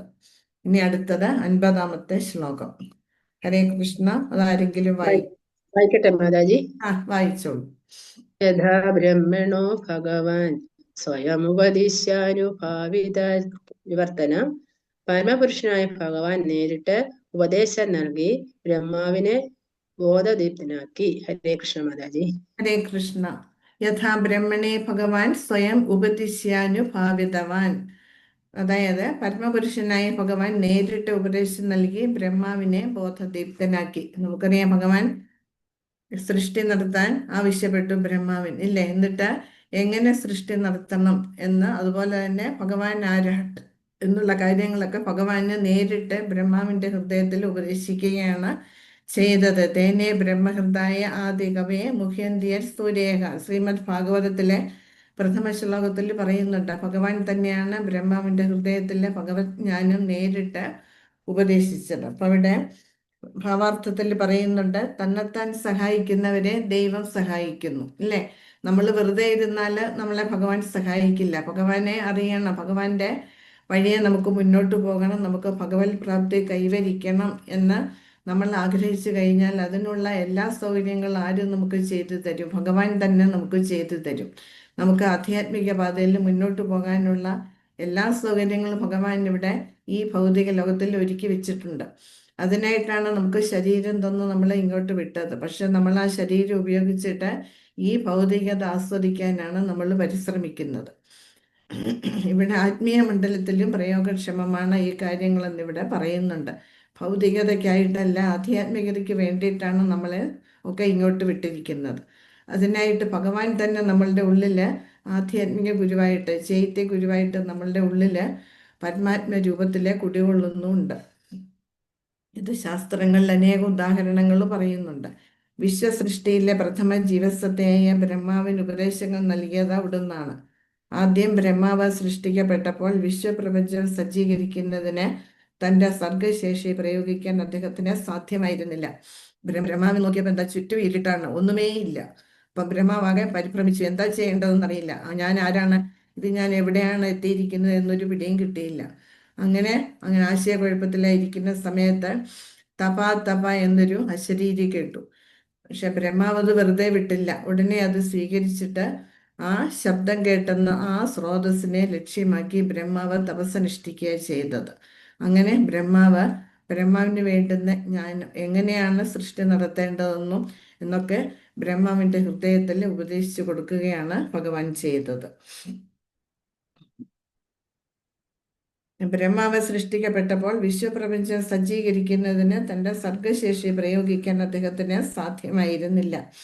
ആരംഭത്തിൽ ആത്മസാക്ഷാത്കാരത്തിന് സ്വീകരിക്കേണ്ട ക്ലേശങ്ങളെ ധ്വനിപ്പിക്കുന്ന തപ എന്ന വാക്കിന്റെ ശബ്ദസ്പന്ദനം മാത്രമേ വേദ്യമായിരുന്നുള്ളൂ. ബ്രഹ്മാവിന് തപ എന്നുള്ള 2 വാക്ക് മാത്രമേ അനുഭവവേദ്യമായിരുന്നുള്ളൂ. ആത്മസാക്ഷാത്കാരത്തിന് വേണ്ടി ഒരുവൻ ഇന്ദ്രിയാസ്വാദനം ത്യജിച്ച് എല്ലാവിധ ബുദ്ധിമുട്ടുകളും സഹിക്കാൻ സ്വയം സന്നദ്ധനാകണം. ഇത് തപസ് എന്ന് വിളിക്കപ്പെടുന്നു. നമുക്ക് ആധ്യാത്മിക പാതയിൽ വന്നു കഴിഞ്ഞാൽ നമുക്കറിയാം, ഇത് അത്ര സുഗമമായിട്ടുള്ള പാതയല്ല. നമുക്ക് പലതരത്തിലുള്ള പ്രതിബന്ധങ്ങളെ നേരിടേണ്ടി വരും. നമ്മളുടെ കുടുംബത്തിൽ നിന്നാണ് ആദ്യമേ തുടങ്ങുക. ഇതെല്ലാവരും നമ്മളെ സപ്പോർട്ട് ചെയ്തൊന്നും വരില്ല. കുടുംബത്തിലുള്ള എല്ലാവർക്കും ഇത് ഇഷ്ടമായി എന്ന് വരില്ല, ഇല്ലേ? അപ്പം നമ്മൾ അതിനായിട്ടാവും ആദ്യത്തെ പരിശ്രമം. അവരുടെയൊക്കെ അനുവാദം വാങ്ങണം. പിന്നീടോ ഇതെല്ലാം കഴിഞ്ഞ് നമ്മൾ ഇതിലേക്ക് ഇറങ്ങി വന്നാലും പലതരത്തിലുള്ള പ്രശ്നങ്ങൾ നമ്മൾ അഭിമുഖീകരിക്കേണ്ടി വരുന്നുണ്ട്. ഇതെല്ലാം തരണം ചെയ്താണ് നമ്മൾ ഈ ആധ്യാത്മിക തലത്തിൽ നമ്മളെല്ലാവരും തന്നെ നിലകൊള്ളുന്നത്. അപ്പൊ എന്താണ് നമ്മളുടെ ലക്ഷ്യം? നമുക്ക് ഈ ഭൗതിക ആസ്വാദനം വേണ്ട, മതി. നമുക്ക് മനസ്സിലായി ഇത് ദുഃഖാലയം അശാശ്വതമാണ് എന്ന്. അപ്പൊ നമ്മൾ എന്താണ് ചിന്തിക്കുക, എങ്ങനെയാണ് ഈ ഭൗതിക ലോകത്തിന്റെ പുറത്ത് കടക്കുക എന്ന് ചിന്തിക്കും. അതിനായിട്ട് അതേക്കുറിച്ച് എങ്ങനെ പുറത്ത് കിടക്കാം എന്നറിയാൻ ആഗ്രഹമുള്ളവരാണ് കൃഷ്ണാവബോധത്തിൽ വന്ന് ഭഗവാന്റെ സേവനം ചെയ്ത് നമുക്ക് കിട്ടിയ അവസരം അത് ഫലപ്രദമായിട്ട് പ്രയോഗിച്ച് മുന്നോട്ട് പോകാൻ ആഗ്രഹിക്കുന്നവര്. അപ്പൊ എന്ത് പ്രതിസന്ധി വന്നാലും വേണ്ടില്ല, അതിനെ തരണം ചെയ്യാനുള്ള ഒരു ധൈര്യം നമുക്ക് തരുന്നത് ആരാണ്? ഭഗവാൻ തന്നെയാണ്. അതെങ്ങനെ നമുക്ക് കിട്ടും? ഭഗവാന്റെ തിരുനാമം ജപിച്ചും ഭഗവത്ഗീത, ഭാഗവതം മുതലായവ പഠിച്ച് മനസ്സിലാക്കിയും ഭഗവാനെ സേവനം ചെയ്ത് മുന്നോട്ട് പോവുകയും ചെയ്യുമ്പോൾ ഏത് പ്രതിസന്ധി വന്നാലും അതിനെ നേരിടാനുള്ള ഒരു മനക്കെട്ടി, ധൈര്യം നമുക്ക് കിട്ടും. അതിനെ സഹായിക്കുന്നത് ഭഗവാൻ തന്നെയാണ്. അതിനെയാണ് എന്ത് പറയുന്നത്? തപസ്യ എന്ന് വിളിക്കുന്നത്. ഒരു ഇന്ദ്രിയാസ്വാദകൻ ഒരിക്കലും ഈശ്വരനെയോ ഈശ്വരജ്ഞാനത്തെയോ സാക്ഷാത്കരിക്കാനാവില്ല. അപ്രകാരം തപ എന്ന വാക്കിന്റെ ശബ്ദസ്പന്ദനത്തിലൂടെ ശ്രീകൃഷ്ണനാൽ ദീക്ഷിതനാക്കപ്പെട്ട ബ്രഹ്മാവ് സ്വയം തപശ്ചര്യകളിൽ മുഴുകുകയും വിഷ്ണുവിന്റെ പ്രീതിയാൽ അതീന്ദ്രിയ സാക്ഷാത്കാരത്തിലൂടെ അതീന്ദ്രിയ ലോകമായ ശ്രീവൈകുണ്ഠം ദർശിക്കാൻ പ്രാപ്തനാവുകയും ചെയ്തു. അങ്ങനെ ബ്രഹ്മാവിന്റെ ഹൃദയത്തില് എങ്ങനെ സൃഷ്ടി നടത്തണം എന്നൊക്കെയുള്ള ഉപദേശങ്ങൾ കൊടുത്തിട്ട് അങ്ങനെ ദീക്ഷ കൊടുത്തു ബ്രഹ്മാവിന്. അങ്ങനെ ദീക്ഷ സ്വീകരിച്ചതിന് ശേഷം ബ്രഹ്മാവിന് ഭഗവാന്റെ ധാമം, ഗോലോകധാമം നേരിട്ട് ദർശിക്കാനുള്ള സൗഭാഗ്യം കിട്ടി. അങ്ങനെയാണ് ബ്രഹ്മസംഹിത രചിച്ചത്. ബ്രഹ്മാവ് നേരിട്ട് കണ്ടു ഗോലോകം ഇങ്ങനെയാണ് എന്ന്. അപ്പൊ അത് നമ്മളെ പോലുള്ള പതിതാത്മാക്കൾക്ക് മനസ്സിലാക്കാൻ വേണ്ടി അത് ഗ്രന്ഥരൂപത്തിൽ രചിച്ചതാണ് ബ്രഹ്മസംഹിത. ഇന്നത്തെ ഭൗതിക ശാസ്ത്രത്തിന് റേഡിയോ, ടെലിവിഷൻ, കമ്പ്യൂട്ടറുകൾ തുടങ്ങിയവ ഉപയോഗിച്ച് ആശയവിനിമയം നടത്താൻ സാധിക്കും. പക്ഷേ അന്ന് ഇതൊന്നുമേ ഇല്ല. ബ്രഹ്മാവ് മാത്രമാണ് സൃഷ്ടിയിൽ ആദ്യത്തെ ജീവി എന്ന് പറയുന്നത്. അപ്പം ബ്രഹ്മാവിന് ഇതെല്ലാം എങ്ങനെ സാധിച്ചു? ബ്രഹ്മാവ് അതിനായിട്ട് പരിശ്രമിച്ചു കഴിഞ്ഞപ്പോഴാണ് ഭഗവാനുമായിട്ട് സമ്പർക്കത്തിൽ വരാനും ഭഗവാനിൽ നിന്ന് ജ്ഞാനം നേടാനും ഭഗവാന്റെ ധാമത്തെക്കുറിച്ച് മനസ്സിലാക്കാനും ഒക്കെ സാധിച്ചത്. ഇന്നാണെങ്കിലോ ഇപ്പം ഞാനിവിടെ ഒരു സ്ഥലത്തിരിക്കുന്നു, നിങ്ങളെല്ലാം പല സ്ഥലങ്ങളിൽ ഇരിക്കുന്നു. പക്ഷെ നമുക്ക് നേരിട്ട് കാണാനും നമുക്ക് ഈ ശബ്ദ തരംഗങ്ങളിലൂടെ ഇതെല്ലാം മനസ്സിലാക്കിയെടുക്കാനും സാധിക്കുന്നത് ആധുനിക സാങ്കേതിക വിദ്യയുടെ പുരോഗമനം കൊണ്ടാണ്. ഇല്ലെങ്കിൽ ഇതൊന്നും സാധിക്കില്ല, ഇല്ലേ? ആഴ്ചയിൽ ഒരിക്കലും എല്ലാവരും എവിടെയെങ്കിലും കൂടി ഭഗവാനെ കുറിച്ച് ചർച്ച ചെയ്യും, അതുമാത്രമേ ഉണ്ടായിരുന്നുള്ളൂ. പക്ഷേ സാങ്കേതിക വിദ്യ പുരോഗമിച്ചതോടെ ഇപ്പം നമുക്ക് നേരിട്ടുള്ളതിനെക്കാട്ടിലും കൂടുതൽ നമ്മൾ ഓൺലൈൻ ക്ലാസ്സുകളൊക്കെയാണ് നമ്മൾ കൂടുതൽ അതിനുള്ള അവസരങ്ങൾ ഇന്ന് ധാരാളമുണ്ട്. അങ്ങനെ കൂടുതൽ ഭഗവാനെ കുറിച്ച് മനസ്സിലാക്കി എടുക്കാൻ നമുക്ക് സാധിക്കുന്നു. ഇതെല്ലാം ശബ്ദകമ്പനങ്ങൾ വഴിയാണ്. അപ്പോൾ ആ ശബ്ദകമ്പനങ്ങൾ ഉപയോഗിച്ച് നമുക്ക് ഭഗവാനുമായിട്ടുള്ള സമ്പർക്കത്തിൽ ഏർപ്പെടാനും നമുക്ക് സാധിക്കുമെന്ന് ബ്രഹ്മാവിൻ്റെ ഈ അനുഭവത്തിൽ കൂടി നമുക്ക് മനസ്സിലാക്കിയെടുക്കാൻ സാധിക്കും. മനുഷ്യകുലത്തിന്റെ ആദ്യ പിതാവായ ബ്രഹ്മാവ് തപശ്ചര്യകളിലൂടെ ആവാഹിച്ച ശാസ്ത്രം ഇതിനേക്കാൾ അതീവ സൂക്ഷ്മമായിരുന്നു. അന്ന് ഇതിനുള്ള സൗകര്യങ്ങളൊന്നുമേ ഇല്ല. ബ്രഹ്മാവ് കഷ്ടപ്പെട്ട് തപസ് അനുഷ്ഠിച്ച് ഭഗവാനുമായിട്ട് സമ്പർക്കത്തിൽ ഏർപ്പെടുകയാണ് ചെയ്തത്. വൈകുണ്ഠ ലോകവുമായി നമുക്ക് എങ്ങനെ ആശയവിനിമയം നടത്താൻ കഴിയുമെന്ന് ആധുനിക ശാസ്ത്രജ്ഞർക്കും കാലാന്തരത്തിൽ അറിയാൻ സാധിച്ചേക്കും. അപ്പൊ ഇവിടെ ശ്രീല പ്രഭുപാദർ പറയുന്നുണ്ട്, ഇനി കുറെ കൂടി കാലങ്ങൾ കഴിയുമ്പോൾ ശാസ്ത്രം പുരോഗമിക്കുന്നതോടെ എങ്ങനെ നമുക്ക് വൈകുണ്ഠ ലോകങ്ങളുമായിട്ട് നേരിട്ട് സമ്പർക്കത്തിൽ ഏർപ്പെടാൻ സാധിക്കുമെന്ന് കണ്ടുപിടുത്തങ്ങൾ നടക്കും എന്നാണ് പ്രഭുപാദർ നമ്മളോട് പറയുന്നത്. ബ്രഹ്മാവ് പരമപുരുഷ ഭഗവാന്റെ ശക്തിയെക്കുറിച്ച് ആരായുകയും ഭഗവാൻ താഴെ കൊടുത്തിട്ടുള്ള തുടർച്ചയായ 6 പ്രസ്താവനകളിലൂടെ ബ്രഹ്മാവിന്റെ അന്വേഷണത്തിന് ഉത്തരം നൽകുകയും ചെയ്തു. അപ്പൊ ഇവിടെ ബ്രഹ്മാവ് വെറുതെ ഇരുന്നില്ല. ബ്രഹ്മാവ് എന്താ ചെയ്തത്? ആ ഭഗവാനെ കുറിച്ചുള്ള കാര്യങ്ങൾ ഭഗവാനോട് തന്നെ ചോദിച്ച് മനസ്സിലാക്കി. അതിന് ഭഗവാൻ കൊടുത്തിട്ടുള്ള മറുപടിയാണ് ശ്രീമദ് ഭാഗവതത്തിലെ നമ്മൾ ചതുശ്ലോകി ഭാഗവതം എന്നറിയപ്പെടുന്ന ശ്ലോകങ്ങൾ. അത് ബ്രഹ്മാവിന് കൊടുത്ത ഉപദേശങ്ങളാണ്. അതേക്കുറിച്ചിട്ടാണ് ഇനി പറയാൻ പോകുന്നത്.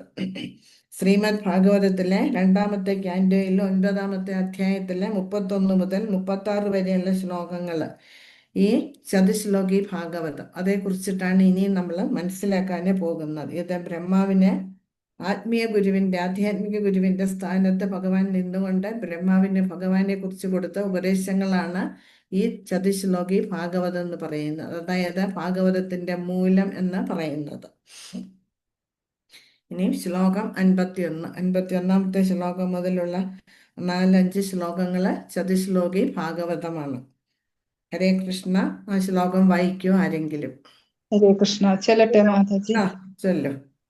ജ്ഞാനം പരമഗുഹ്യം മേ യഥാ വിജ്ഞാന സമന്യതം സരഹസ്യം തദംഗം ച ഗൃഹാണാഗ്യതിതം മയാ. വിവർത്തനം വായിക്കട്ടെ മാതാജി? വായിച്ചോളൂ. ഞാൻ ഭഗവാനോട് പറയുന്നത് ദയവായി അതീവ ശ്രദ്ധയോടെ ശ്രവിക്കുക. കാരണം എന്നെക്കുറിച്ചുള്ള അതീന്ദ്രിയ ജ്ഞാനം ശാസ്ത്രീയവും പരമരഹസ്യവുമാണ്. ഹരേ കൃഷ്ണ മാതാജി. ഹരേ കൃഷ്ണ. ജ്ഞാനം പരമഗുഹ്യം മേ യത് വിജ്ഞാന സമന്വിതം സരഹസ്യം തദംഗം ച ഗൃഹാണാഗതിതം മയാ. ഞാൻ ഭഗവാനോട് പറയുന്നത് ദയവായി അതീവ ശ്രദ്ധയോടെ ശ്രവിക്കുക. കാരണം എന്നെക്കുറിച്ചുള്ള അതീന്ദ്രിയ ജ്ഞാനം ശാസ്ത്രീയവും പരമരഹസ്യവുമാണ്. ഇവിടെ ഭവാൻ എന്ന് സൂചിപ്പിക്കുന്നത് ബ്രഹ്മാവിനെയാണ്. ഭഗവാൻ ബ്രഹ്മാവിന് ഉപദേശിച്ച് ഭഗവാനെ കുറിച്ചുള്ള കാര്യങ്ങൾ പറഞ്ഞു കൊടുക്കുകയാണ്. അത് ബ്രഹ്മാവിനോട് പറയുകയാണ്, അതീവ ശ്രദ്ധയോടെ ഇത് കേട്ട് മനസ്സിലാക്കണം, അത് ഉൾക്കൊള്ളണം. കാരണം ഇത് അതീവ രഹസ്യമായിട്ടുള്ള കാര്യമാണ്. ഭഗവാനെ കുറിച്ച് അങ്ങനെ ആർക്കും ഓടിച്ചെന്ന് മനസ്സിലാക്കിയെടുക്കാൻ സാധിക്കില്ല. അതിൽ താല്പര്യവും വേണം, അതിനായിട്ട് പരിശ്രമിക്കുകയും വേണം. അങ്ങനെയുള്ളവർക്ക് മാത്രമേ ഭഗവാനെ കുറിച്ചുള്ള കാര്യങ്ങൾ ഭഗവാൻ വെളിപ്പെടുത്തി കൊടുക്കുകയുള്ളൂ. ഇത് അതീന്ദ്രിയമായിട്ടുള്ള ജ്ഞാനമാണ്. എന്താണ് അതീന്ദ്രിയം എന്ന് പറഞ്ഞാൽ നമ്മളുടെ ഇന്ദ്രിയങ്ങൾ കൊണ്ട് മനസ്സിലാക്കിയെടുക്കാൻ സാധിക്കില്ല.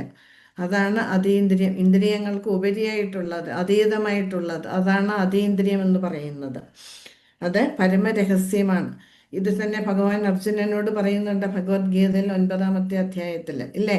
രാജവിദ്യ രാജഗുഹ്യം പവിത്രമിതമുത്തമം പ്രത്യക്ഷാവഗമം ധർമ്മ്യം സുസുഖം കർത്തുമവ്യയം. ഇത് നിഗൂഢമായിട്ടുള്ള ജ്ഞാനമാണ്, പരമരഹസ്യമാണ് ഭക്തിയുടെ സേവനമെന്ന് അർജുനനോടും ഭഗവാൻ പറയുന്നുണ്ട്. കാരണം അർജുനൻ അതറിയാൻ താല്പര്യം ഉണ്ടായിരുന്നു, ഇല്ലേ?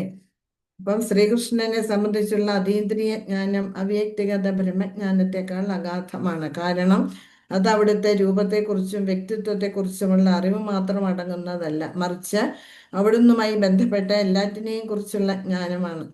അപ്പൊ ഭഗവാനെ കുറിച്ചുള്ള അതീന്ദ്രിയ ജ്ഞാനം എന്ന് പറയുന്നത് അവ്യക്തിഗത ബ്രഹ്മജ്ഞാനത്തെക്കാൾ അഗാധമാണ്. അവ്യക്തിഗത ബ്രഹ്മം എന്ന് പറയുന്നത് എന്താണ്? ഭഗവാന്റെ ശരീരത്തിലെ ആ തേജസ്, ഇല്ലേ? അതിനെക്കുറിച്ച് അറിയുന്നത് വളരെ നിസ്സാരമാണ്. അതൊരു ജ്ഞാനമാണ്, പക്ഷെ അത് ശരിയായിട്ടുള്ള ഒരു ജ്ഞാനമായിട്ട് കണക്കാക്കാൻ സാധിക്കില്ല. അതിലും ആഴമേറിയതാണ് ഏത്? ഭഗവാനെ കുറിച്ചുള്ള ജ്ഞാനമെന്ന് പറയുന്നത്. അത് ഭഗവാനെ രൂപത്തെക്കുറിച്ചോ അല്ലെങ്കിൽ ഭഗവാന്റെ വ്യക്തിത്വത്തെക്കുറിച്ചോ മാത്രം അടങ്ങുന്നതല്ല. പിന്നെയോ ഭഗവാനെ കുറിച്ചുള്ള എല്ലാ കാര്യങ്ങളും, ഭഗവാന്റെ നാമരൂപ ഗുണ ലീലകൾ, ഇതെല്ലാം അടങ്ങുന്നതാണ് ഭഗവാനെ കുറിച്ചുള്ള അതീന്ദ്രിയ ജ്ഞാനമെന്ന് പറയുന്നത്. ഭഗവാനുമായിട്ട് ബന്ധമില്ലാത്ത ഒന്നും തന്നെ നിലനിൽക്കുന്നില്ല. ഒരർത്ഥത്തിൽ ശ്രീകൃഷ്ണൻ അല്ലാതെ മറ്റൊന്നുമില്ല എങ്കിലും അവിടുത്തെ ആദിമ സ്വരൂപം ഒഴിച്ചുള്ളതൊന്നും അവിടുന്നല്ല താനും. അപ്പൊ ഈ സൃഷ്ടിയിലെ ഭഗവാനുമായിട്ട് ബന്ധമില്ലാത്തതൊന്നും ഇവിടെ നിലനിൽപ്പില്ല എന്ന് ഭഗവാൻ പറയുന്നുണ്ട്. ഈ സൃഷ്ടി എന്ന് പറയുന്നത് ഭഗവാൻ തന്നെയാണ്, എല്ലാം ഭഗവാൻ തന്നെയാണ്. പക്ഷേ ഭഗവാന്റെ ആ ആദി പുരുഷൻ തന്നെയാണ് സൃഷ്ടിയിൽ ഉടനീളം വ്യാപിച്ചിരിക്കുന്നത്, അല്ലാതെ ഒന്നുമേ അല്ല. നമ്മളെ ഭഗവത്ഗീതയിൽ പറയുന്നുണ്ട്, ഈ ഭൗതിക ലോകത്തിലെ 10-ാമത്തെ അധ്യായത്തിൽ തന്നെ പറയുന്നുണ്ട്, ഉദാഹരണ സഹിതം വെളിപ്പെടുത്തുന്നുണ്ട്. ഈ സൃഷ്ടിയിലെ ശ്രേഷ്ഠമായിട്ട് കാണുന്നതൊക്കെ ആരാണ്? ഭഗവാൻ തന്നെയാണ് എന്ന് പറയുന്നുണ്ട്, ഇല്ലേ? സമുദ്രം ഏറ്റവും ഗാംഭീര്യമാണ്, അതും ഞാൻ തന്നെയാണ് എന്ന് പറയുന്നുണ്ട്. ജലം, ഇല്ലേ? അതും ഭഗവാൻ തന്നെയാണ് എന്ന് പറയുന്നുണ്ട്. അപ്പൊ ഈ സൃഷ്ടിയിലെ ഗാംഭീര്യമുള്ളത്, മഹത്തായിട്ട് ശ്രേഷ്ഠമായിട്ട് സൗന്ദര്യമായിട്ടുള്ളത് എന്ത് കണ്ടാലും അത് നമ്മളപ്പോൾ ഓർമ്മിക്കേണ്ടത് ആരെയാണ്? ഭഗവാനെയാണ്. ഇതെല്ലാം ഭഗവാന്റെ മഹത്വത്തെ സൂചിപ്പിക്കുന്നതാണ് എന്ന് നമ്മൾ മനസ്സിലാക്കണം. ഈ ഭഗവാനെ കുറിച്ചുള്ള ജ്ഞാനം എന്ന് പറയുന്നത് അതീന്ദ്രിയ ശാസ്ത്രമാണ്. നമ്മളുടെ ഭൗതികമായിട്ടുള്ള ഇന്ദ്രിയങ്ങൾ കൊണ്ട് ഇത് മനസ്സിലാക്കിയെടുക്കാൻ സാധിക്കില്ല. ഈ ശാസ്ത്രത്തെ പറ്റിയുള്ള പൂർണ്ണജ്ഞാനം ഇവിടെ ബ്രഹ്മാവിന് പകർന്നു കൊടുക്കാൻ ഭഗവാൻ ആഗ്രഹിച്ചു. ഈ രഹസ്യജ്ഞാനം അതിൻ്റെ പാരമ്യത്തിൽ ഭഗവാനോടുള്ള വ്യക്തിപരമായ ആകർഷണത്തിലേക്ക് എത്തുകയും അതുവഴി കൃഷ്ണനല്ലാത്ത എന്തിനോടും നിസ്സംഗത വളർത്തുന്ന ഫലം ഉളവാകുകയും ചെയ്യും. നമ്മൾ ഈ ചതുശ്ലോകി ഭാഗവതം പഠിച്ചു കഴിഞ്ഞാൽ നമുക്ക് ഈ ഭൗതികതയോട് ഒരു തരത്തിലും നമുക്ക് താല്പര്യം ഉണ്ടാവില്ല, ആസക്തി ഉണ്ടാവില്ല. കാരണം നമുക്ക് മനസ്സിലാകും ഇതെല്ലാം ഭഗവാൻ തന്നെയാണ് എന്ന്, ഭഗവാന്റെ വിവിധ രൂപങ്ങളാണ് എന്ന് നമ്മൾക്ക് മനസ്സിലായി കഴിഞ്ഞാൽ നമ്മളുടെ ആ ശ്രദ്ധ എങ്ങോട്ടേക്ക് പോകും? ഭഗവാനിലേക്ക് തന്നെ വരും. നമുക്ക് പിന്നെ വേറൊന്നിനോടും താല്പര്യം ഉണ്ടാവില്ല. ഒരു കഥയുണ്ട്, ഒരിക്കലും ഒരു ആചാര്യന് തൻ്റെ ശിഷ്യൻ വിവാഹിതനായി. അപ്പോൾ ആ ശിഷ്യൻ എപ്പോഴും തൻ്റെ പത്നിയോടൊപ്പം കഴിച്ചുകൂട്ടുകയാണ്. ആ പത്നിയുടെ കണ്ണുകൾ എന്ന് പറയുന്നത് വളരെ വലിയ കണ്ണുകളാണ്, ആകർഷത്വം തോന്നിക്കുന്ന കണ്ണുകളാണ്. അപ്പോൾ എപ്പോഴും ഈ ശിഷ്യൻ തൻ്റെ പത്നിയുടെ പിന്നാലെയാണ്, പുറത്തു പോയാലും വീട്ടിലാണെങ്കിലും എപ്പോഴും അവരുടെ അടുത്ത് മാത്രമാണ്. ആചാര്യനെ കുറിച്ചും തൻ്റെ ആത്മീയ വിദ്യകളെ കുറിച്ചും ഒക്കെ മറന്നു. അപ്പം ആ ഗുരുവിന് വളരെ സങ്കടമായി, എങ്ങനെയാണ് ഈ ശിഷ്യനെ ഇങ്ങോട്ടേക്ക് തിരിച്ചു കൊണ്ടുവരിക? അപ്പം ഗുരു ഒരു ദിവസം തൻ്റെ ശിഷ്യനെ വിളിച്ചിട്ട് പറഞ്ഞു, എന്തുകൊണ്ടാണ് നീ നിന്റെ പത്നിയിൽ ഇത്ര ആകർഷിതനായിട്ട് പത്നിയോടൊപ്പം കഴിച്ചു കൂട്ടുന്നത്? നീ ഭഗവാനെ പറ്റി എല്ലാം മറന്നു കഴിഞ്ഞു, ഇത് ശരിയല്ല എന്ന്. അപ്പം എന്താണ് നീ നിന്റെ പത്നിയിൽ ഇത്ര ശ്രേഷ്ഠമായിട്ട് കണ്ടത് എന്ന് ചോദിക്കും. അപ്പോൾ പറഞ്ഞു, അവളുടെ കണ്ണുകളാണ് എന്നെ ആകർഷിച്ചത് എന്ന്.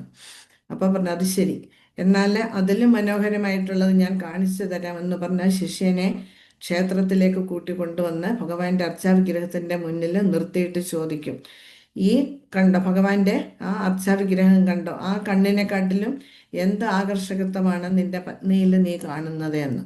അപ്പോൾ അദ്ദേഹം ആ വിഗ്രഹത്തെ സൂക്ഷിച്ചു നോക്കുമ്പോൾ തൻ്റെ ഗുരു പറഞ്ഞത് ശരിയാണ്. എത്ര ആകർഷകമായിട്ടുള്ള രൂപമാണ് ഭഗവാന്റേത്. ഭഗവാന്റെ കണ്ണുകൾ മാത്രമല്ല, ഭഗവാന്റെ ഓരോ അവയവങ്ങളും നമ്മൾ ശ്രദ്ധിച്ചു നോക്കൂ, എത്ര മനോഹരമാണ്, എത്ര ആകർഷകത്വമാണ്. അപ്പം ശിഷ്യന് തൻ്റെ പത്നിയെ വിട്ടിട്ട്, ആകർഷകത്വം വിട്ടിട്ട് ഭഗവാനിലേക്ക് ഒന്നും കൂടി താല്പര്യം കാണിച്ച് വീണ്ടും പഴയതുപോലെ ഭക്തിമാർഗത്തിൽ വന്ന് മഹാഭക്തനായിട്ട് മാറി. അപ്പം ഇതാണ് നമുക്കും, ഇതാ ശിഷ്യന് മാത്രമല്ല നമുക്കും ഇത് തന്നെയാണ്. നമ്മൾ ഈ ഭൗതിക ലോകത്തിലെ ശ്രേഷ്ഠമാണ്, ഇതാണ് ശ്രേഷ്ഠമെന്ന് കരുതി ഭൗതികതയുടെ പിന്നാലെ പോകുന്നത് കൊണ്ടാണ് നമ്മൾ ഈ ഇവിടെ കുടുങ്ങിക്കിടക്കുന്നത്. അപ്പം ഭഗവാനാണ് ശ്രേഷ്ഠൻ. ഭഗവാനെ കുറിച്ചുള്ള ഭഗവാന്റെ നാമരൂപ ഗുണ ലീലകളാണ് ഏറ്റവും മഹത്വമേറിയത് എന്ന് മനസ്സിലാക്കി കഴിഞ്ഞാൽ നമ്മൾ ഇതെല്ലാം വിട്ട് ഭഗവാനിലേക്ക് വരും. അങ്ങനെ നമുക്ക് രക്ഷപ്പെടാനും സാധിക്കുമെന്നാണ് ഈ ഭാഗവതത്തിലെ ഭാഗവതത്തിലെ പ്രഥമ ശ്ലോകത്തിലൂടെ കൃഷ്ണദാസ് കവിരാജ ഗോസ്വാമി നമ്മളെ ഉദ്ബോധിപ്പിക്കുന്നത്. അതിന് നമ്മൾ എന്ത് ചെയ്യണം? നവതാ ഭക്തിയുടെ പാതയിൽ വരണം. ശ്രവണം, കീർത്തനം, വിഷ്ണോർ, അർച്ചനം, പാദസേവനം, അർച്ചന, വന്ദനം, ദാസ്യം, സഖ്യം, ആത്മനിവേദനം. ഈ 9 വഴിയിൽ ഏതെങ്കിലും തിരഞ്ഞെടുത്തിട്ട് അതിൽ കൂടി ആ മാർഗത്തിലൂടെ മുന്നോട്ട് പോകാൻ നമ്മൾ പരിശ്രമിക്കണം. അങ്ങനെയാണെങ്കിൽ നമുക്ക് തീർച്ചയായിട്ടും ഈ ജന്മം സഫലമാക്കി എടുക്കാൻ നമുക്ക് സാധിക്കും. ഈ ആത്മീയ നിഗൂഢതകൾ അടങ്ങിയ ഒരു വ്യത്യസ്ത ഭാഗങ്ങളാണ്. താൻ ബ്രഹ്മാവിൽ സംപ്രീതനായതിനാൽ തൻ്റെ കാരുണ്യത്താൽ ഈ രഹസ്യങ്ങൾ വെളിവാക്കപ്പെട്ടുവെന്ന് ഭഗവാൻ ബ്രഹ്മാവിനോട് പറഞ്ഞു. അപ്പം ബ്രഹ്മാവിലെ അദ്ദേഹം തപസ്സനുഷ്ഠിച്ച് സന്തുഷ്ടനായതുകൊണ്ടാണ് ബ്രഹ്മാവിനെ ഇതെല്ലാം പറഞ്ഞു കൊടുത്തത്. അപ്പം എന്തിനു വേണ്ടിയിട്ടാണ്? ബ്രഹ്മാവ് സൃഷ്ടി തുടർന്നിട്ട് നമ്മളെ പോലുള്ള പതിതാത്മാക്കൾക്ക് ഈ അറിവ് പകർന്നു നൽകണം. അതിനു വേണ്ടിയിട്ടാണ് ഭഗവാൻ ബ്രഹ്മാവിലൂടെ നമ്മൾക്ക് ഉപദേശിക്കുകയാണ് ചെയ്തത്. അപ്പം അങ്ങനെയാണ് ഈ ഞാൻ ഭൗതിക ലോകത്തിലേക്ക് എത്തിച്ചേർന്നത്. ബ്രഹ്മാവാണ് നമ്മളുടെ പരമ്പര തുടങ്ങുന്നത്. നമുക്കറിയാം, വൈഷ്ണവ ഗീതങ്ങളിലെ പരമ്പരയെക്കുറിച്ച് പറയുന്നുണ്ട്. അതിലെ ഭഗവാൻ, പിന്നെ നാരദൻ, ബ്രഹ്മാവ് എന്നാണ് വരുന്നത്. അപ്പം ബ്രഹ്മാവിൽ കൂടിയാണ് ഭഗവാനെ കുറിച്ചുള്ള ജ്ഞാനം ഈ ഭൗതിക ലോകത്തിലേക്ക് പകർന്നു കിട്ടിയത്. അപ്പം ബ്രഹ്മാവ് സൃഷ്ടിച്ചു കഴിഞ്ഞപ്പോൾ ബ്രഹ്മാവ് എല്ലായിടത്തും ഇരുന്നും കൊണ്ട് ചുറ്റും വീക്ഷിച്ച് നോക്കിയപ്പോൾ എന്താ, അന്ന് വേറൊരു സൃഷ്ടിയും നടന്നിട്ടില്ല. ഈ ഭൗതിക ലോകം ഇരുട്ടിലായിരുന്നു, അജ്ഞതയുടെ ഇരുട്ടിൽ മുഴുകി കിടക്കുകയായിരുന്നു. അങ്ങനെ ബ്രഹ്മാവ് ഭഗവാനെ തപസ് ചെയ്ത് പ്രത്യക്ഷനാക്കിയാണ് ഈ ജ്ഞാനം ഭൗതിക ലോകത്തിലേക്ക് വന്നത്. എല്ലാവരുടെ ഹൃദയത്തിൽ പരമാത്മരൂപത്തിലിരുന്ന് ഭഗവാൻ കുടികൊള്ളുന്നുണ്ട് എന്ന് മനസ്സിലാക്കാൻ സാധിച്ചത് അങ്ങനെയാണ്. അപ്പം നമ്മളുടെ ഹൃദയത്തിൽ മാലിന്യങ്ങൾ നിറഞ്ഞിരിക്കുകയാണ്. മാലിന്യങ്ങൾ ഒന്നൊന്നായിട്ട് നീങ്ങിയെങ്കിൽ മാത്രമേ ബ്രഹ്മാവിന് കൊടുത്ത ജ്ഞാനം നമുക്ക് മനസ്സിലാക്കിയെടുക്കാൻ സാധിക്കുകയുള്ളൂ. നമുക്ക് ഭഗവാനിൽ നിന്ന് നേരിട്ട് ഉപദേശം കിട്ടാൻ നമുക്ക് അതിനുള്ള യോഗ്യതയില്ല. ഭഗവാനെ ദർശിക്കാനുള്ള യോഗ്യത പോലും നമുക്കില്ല. പിന്നെ എങ്ങനെ നമുക്ക് ഭഗവാനിൽ നിന്ന് നേരിട്ടുള്ള ജ്ഞാനം നമുക്ക് കിട്ടും? അതിനാണ് നമുക്ക് ഗുരുവിനെ തന്നിരിക്കുന്നത്. ആ ഗുരുവിൽ കൂടി ഭഗവാനെ കുറിച്ചുള്ള ജ്ഞാനം നമുക്ക് നേടാൻ സാധിക്കും. അങ്ങനെ നമുക്ക് നമ്മളുടെ ഇന്ദ്രിയങ്ങളെ നിയന്ത്രിച്ചിട്ട് ഭക്തിയുടെ സേവന പാതയിൽ മുന്നോട്ട് പോകാനും നമുക്ക് സാധിക്കും. അപ്പം നമുക്ക് വരുന്ന പ്രശ്നങ്ങളെ നമ്മൾ അതിൽ നിന്ന് ഒളിച്ചോടാനല്ല നമ്മൾ ശ്രമിക്കേണ്ടത്. ആ പ്രശ്നങ്ങളെ നമ്മൾ 2 കൈ കൊണ്ട് സ്വീകരിച്ചിട്ട് ഭഗവാന്റെ സഹായത്തോടെ അതിനെ മറികടക്കാനും നമ്മൾ പരിശ്രമിക്കണം. അപ്പം ഇന്ദ്രിയാസ്വാദനത്തിൽ മുഴുകിയിരുന്നു കഴിഞ്ഞാൽ നമുക്ക് ഒരാൾക്കും ഇതിൻ്റെ പുറത്ത് കടക്കാനും നമുക്ക് സാധിക്കില്ല. ഭഗവാനെ ദർശിക്കാൻ നമുക്ക് സാധിക്കില്ല. ഭഗവാനെ സേവനം ചെയ്യാനും നമുക്ക് സാധിക്കില്ല. അപ്പം ബ്രഹ്മാവ് ഇരുട്ടാണ് എന്ന് പറഞ്ഞ് അവിടെ കുത്തിയിരിക്കുകയായിരുന്നെങ്കിലോ ബ്രഹ്മാവിന് ഈ അറിവ് കിട്ടുമായിരുന്നു? നമുക്ക് ഈ അറിവ് കിട്ടുമായിരുന്നു? ഒരിക്കലുമില്ല. അപ്പം അങ്ങനെ ആ ഗോലോകത്തെ പറ്റി മനസ്സിലാക്കാനും ഭഗവാനെ കുറിച്ച് മനസ്സിലാക്കാനും ഒക്കെ ബ്രഹ്മാവിന് സാധിച്ചത് അങ്ങനെയാണ്. അപ്പം നമ്മൾ എന്താ ചെയ്യേണ്ടത്? നമ്മളും ആ ജ്ഞാനം നേടിയെടുക്കാൻ നമ്മളും പരിശ്രമിക്കണം. ഭക്തിയുടെ സേവന പാതയിൽ വന്ന് സേവനം ചെയ്ത് മുന്നോട്ട് പോയെങ്കിൽ മാത്രമേ നമുക്കും നമ്മളുടെ ഉള്ളിലെ അറിവ് പകർന്ന് കിട്ടുകയുള്ളൂ. അപ്പം പ്രഭാതര് പറയുന്നുണ്ട്, തീർച്ചയായിട്ടും ഇനി വരും കാലങ്ങളിൽ ഈ ഗോലോകത്തെക്കുറിച്ചുമൊക്കെ നമുക്ക് നേരിട്ട് കോണ്ടാക്ട് ചെയ്യാനും അതിനുള്ള കഴിവുകളൊക്കെ നമുക്ക് നേടിയെടുക്കാനും നമ്മളുടെ സാങ്കേതിക വിദ്യ മൂലം സാധിക്കും. അതിന് ഇനിയും സമയങ്ങൾ ധാരാളം കിടക്കുന്നു. അന്നൊക്കെ നമ്മൾ ഉണ്ടാകുമോ, ഉണ്ടെങ്കിൽ ഏത് രൂപത്തിലായിരിക്കും എന്നൊന്നും നമുക്കറിയില്ല. അതിനൊന്നും ഇനി ഒരു തിരിച്ചു വരവ് ഉണ്ടാകാതിരിക്കട്ടെ എന്നാണ് നമ്മൾ ഓരോരുത്തരും പ്രാർത്ഥിക്കേണ്ടത്. അന്നുള്ള ആത്മാക്കൾ അങ്ങനെയെങ്കിലും രക്ഷപ്പെടാൻ അവർക്ക് സാധിക്കട്ടെ എന്ന് നമുക്ക് പ്രാർത്ഥിക്കുക മാത്രമാണ് ചെയ്യാൻ പറ്റുക. നമ്മൾ ഭക്തിയുടെ സേവനത്തിന്റെ പാതയിൽ മുന്നോട്ട് പോവുകയാണ് നമ്മൾ ചെയ്യേണ്ടത്. ഇനി അടുത്ത ശ്ലോകം 52. ഹരേ കൃഷ്ണ. അതാരെങ്കിലും വായിക്കൂ. ഹരേ കൃഷ്ണ മാതാജി. മാതാജി ഞാൻ ഹരേ വായിക്കട്ടെ. കൃഷ്ണ. വായിച്ചോളൂ. ഹരേ കൃഷ്ണ. ഓം നമോ ഭഗവതേ വാസുദേവായ. ശ്ലോകം 52. യാവാനഹം യഥാ ഭാവോ യദ്രൂപാ ഗുണകർമ്മകഃ തഥൈവ തത്വവിജ്ഞാനം അസ്തു തേ മദനുഗ്രഹാത്. വിവർത്തനം വായിക്കേണ്ടത്. വായിച്ചോളൂ. ഹരേ കൃഷ്ണ. എന്റെ അഹൈതുക കാരുണ്യത്താൽ എന്റെ അസ്തിത്വം, രൂപം, ഗുണങ്ങൾ, പ്രവർത്തികൾ ഇവയെക്കുറിച്ചെല്ലാം നിങ്ങൾക്ക് ശരിയായ സാക്ഷാത്കാരം ഉണ്ടാകട്ടെ. ഹരേ കൃഷ്ണ മാതാജി. ഹരേ കൃഷ്ണ. ഭഗവാന്റെ അതീന്ദ്രിയ വ്യക്തി രൂപങ്ങൾ ദുർഗ്രാഹ്യമാണ്. ഇവിടെ പറയുന്നു, യാവാനഹം യഥാഭാവോ യത് രൂപ ഗുണകർമ്മകഃ തഥൈവ തത്വവിജ്ഞാനം അസ്തു തേ മദനുഗ്രഹാത്. അപ്പം ഭഗവാന്റെ അഹേതുകമായിട്ടുള്ള കാരുണ്യം കൊണ്ട് മാത്രമേ ഭഗവാന്റെ നാമരൂപ ഗുണലീലകൾ മനസ്സിലാക്കിയെടുക്കാൻ സാധിക്കുള്ളൂ എന്ന് വ്യക്തമായിട്ട് ഭഗവാൻ ഇവിടെ പറയുന്നുണ്ട്. ഭഗവാന്റെ അതീന്ദ്രിയ വ്യക്തിരൂപങ്ങൾ ദുർഗ്രാഹ്യമാണ്, നമുക്ക് മനസ്സിലാക്കിയെടുക്കാൻ സാധിക്കില്ല. ഭൗതിക പദാർത്ഥം നിർമ്മിതമായ ഏതിൽ നിന്നും തികച്ചും വ്യത്യസ്തമായ ഈ രൂപങ്ങളുടെ ലക്ഷണങ്ങളും നിഗൂഢമാണ്. അപ്പം ഭൗതികമായിട്ടുള്ള ഇതിൽ നിന്നും തികച്ചും വ്യത്യസ്തമാണ് ആധ്യാത്മികമെന്ന് പറയുന്നത്. അത് നിഗൂഢമായിട്ടുള്ള കാര്യങ്ങളാണ്. ശ്യാമസുന്ദരൻ, നാരായണൻ, രാമൻ, ഗൗരസുന്ദരൻ തുടങ്ങിയ എണ്ണമറ്റ രൂപങ്ങൾ, ഈ രൂപങ്ങളുടെ വർണ്ണങ്ങൾ, അതായത് ശ്വേതവർണം, രക്തവർണം, പീതവർണം, കാർമേഘവർണം തുടങ്ങിയവ പരിശുദ്ധ ഭക്തന്മാരോട് വിനിമയം നടത്തുന്ന പരമപുരുഷനും ശുഷ്ക ഊഹാപോഹവാദികൾക്ക് അവ്യക്തിഗത ബ്രഹ്മവുമായി കാഴ്ച നൽകുന്ന അവിടുത്തെ ഗുണങ്ങൾ, ഗോവർദ്ധനോദ്ധാരണം, ദ്വാരകയിൽ 16,000-ൽ പരം റാണിമാരെ വിവാഹം ചെയ്തത്, വ്രജത്തിലെ തരുണിമാരുമൊത്ത് രാസനൃത്തം ആടിയതും, നൃത്തത്തിൽ എത്ര യുവതികൾ ഉണ്ടായിരുന്നു അത്രയും രൂപങ്ങളിൽ സ്വയം വിസ്തരിച്ചതും, ഇവയും മറ്റ് അസാധാരണ പ്രവൃത്തികളുമെല്ലാം ദുർഗ്രാഹ്യങ്ങളാണ്. ഇവിടെ ഭഗവാൻ തന്നെ പറയുന്നുണ്ട്, ഭഗവാനെ കുറിച്ച് മനസ്സിലാക്കാൻ നന്നേ ബുദ്ധിമുട്ടാണ്. നമ്മളുടെ ഭൗതികമായിട്ടുള്ള ഇന്ദ്രിയങ്ങൾ വെച്ചിട്ട് ഭഗവാനെ കുറിച്ച് മനസ്സിലാക്കാൻ ശ്രമിച്ചാൽ അതൊരിക്കലും നടക്കില്ല എന്നിവിടെ പറയുന്നുണ്ട്. ഭഗവാന്റെ രൂപങ്ങൾ അനന്തമാണ്, ഇല്ലേ?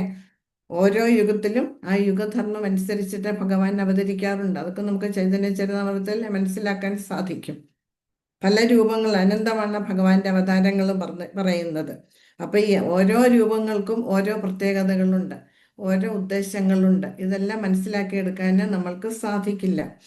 അപ്പം ഓരോ യുഗത്തിലും ഓരോ നിറത്തിലാണ് ഭഗവാൻ അവതരിക്കുന്നത്. സത്യയുഗത്തിലെ ശ്വേതവർണ്ണത്തിലെ യജ്ഞപുരുഷനായിട്ട് വന്നു. പിന്നീട് രക്തവർണ്ണം, ശ്രീരാമനാണെങ്കിൽ പച്ച നിറം, ഇല്ലേ? ബ്ലൂയിഷ് ഗ്രീൻ, നീല കലർന്ന പച്ച നിറത്തിലാണ്. പിന്നെ നമുക്കറിയാം ശ്രീകൃഷ്ണ ഭഗവാൻ ശ്യാമസുന്ദരൻ, ശ്യാമവർണ്ണത്തിലാണ്, അല്ലേ? പിന്നെ മഹാപ്രഭു ആണെങ്കിലോ സുവർണ നിറത്തിലാണ്.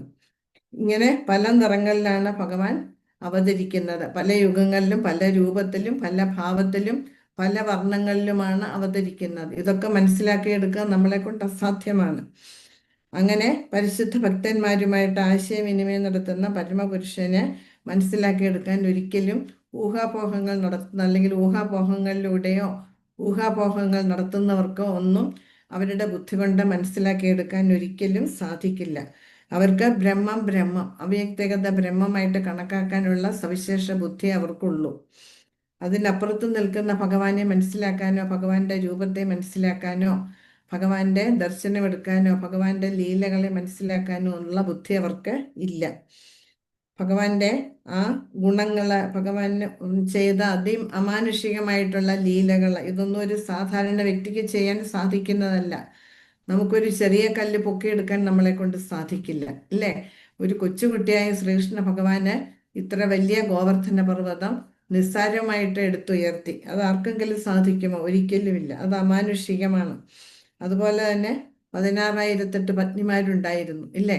ഒരു മനുഷ്യന് ഇത് സാധിക്കുമോ? ഒരു പത്നിയെ തന്നെ പുലർത്താന് നന്നേ കഷ്ടപ്പെടുകയാണ്. അപ്പൊ ഈ 16,008 പേരെ അവരുടെ മക്കളെയും ഒക്കെ യാതൊരു തരത്തിലുള്ള ദുഃഖങ്ങളും ഇല്ലാതെ സന്തോഷത്തോടെ അവരെ പുലർത്തുക എന്ന് പറയുന്നത് അമാനുഷികമായിട്ടുള്ള കാര്യങ്ങളാണ്. ഇതൊക്കെ ഭഗവാന്റെ ലീലകളാണ്. അല്ലാണ്ട് ഇതൊന്നും അല്ലാതെ നമ്മൾ കാണാൻ പാടില്ല. ഇതൊക്കെ ലീലകളായിട്ട് മാത്രമേ നമ്മൾ കാണാൻ നമുക്ക് മനസ്സിലാക്കാനും സാധിക്കുള്ളൂ.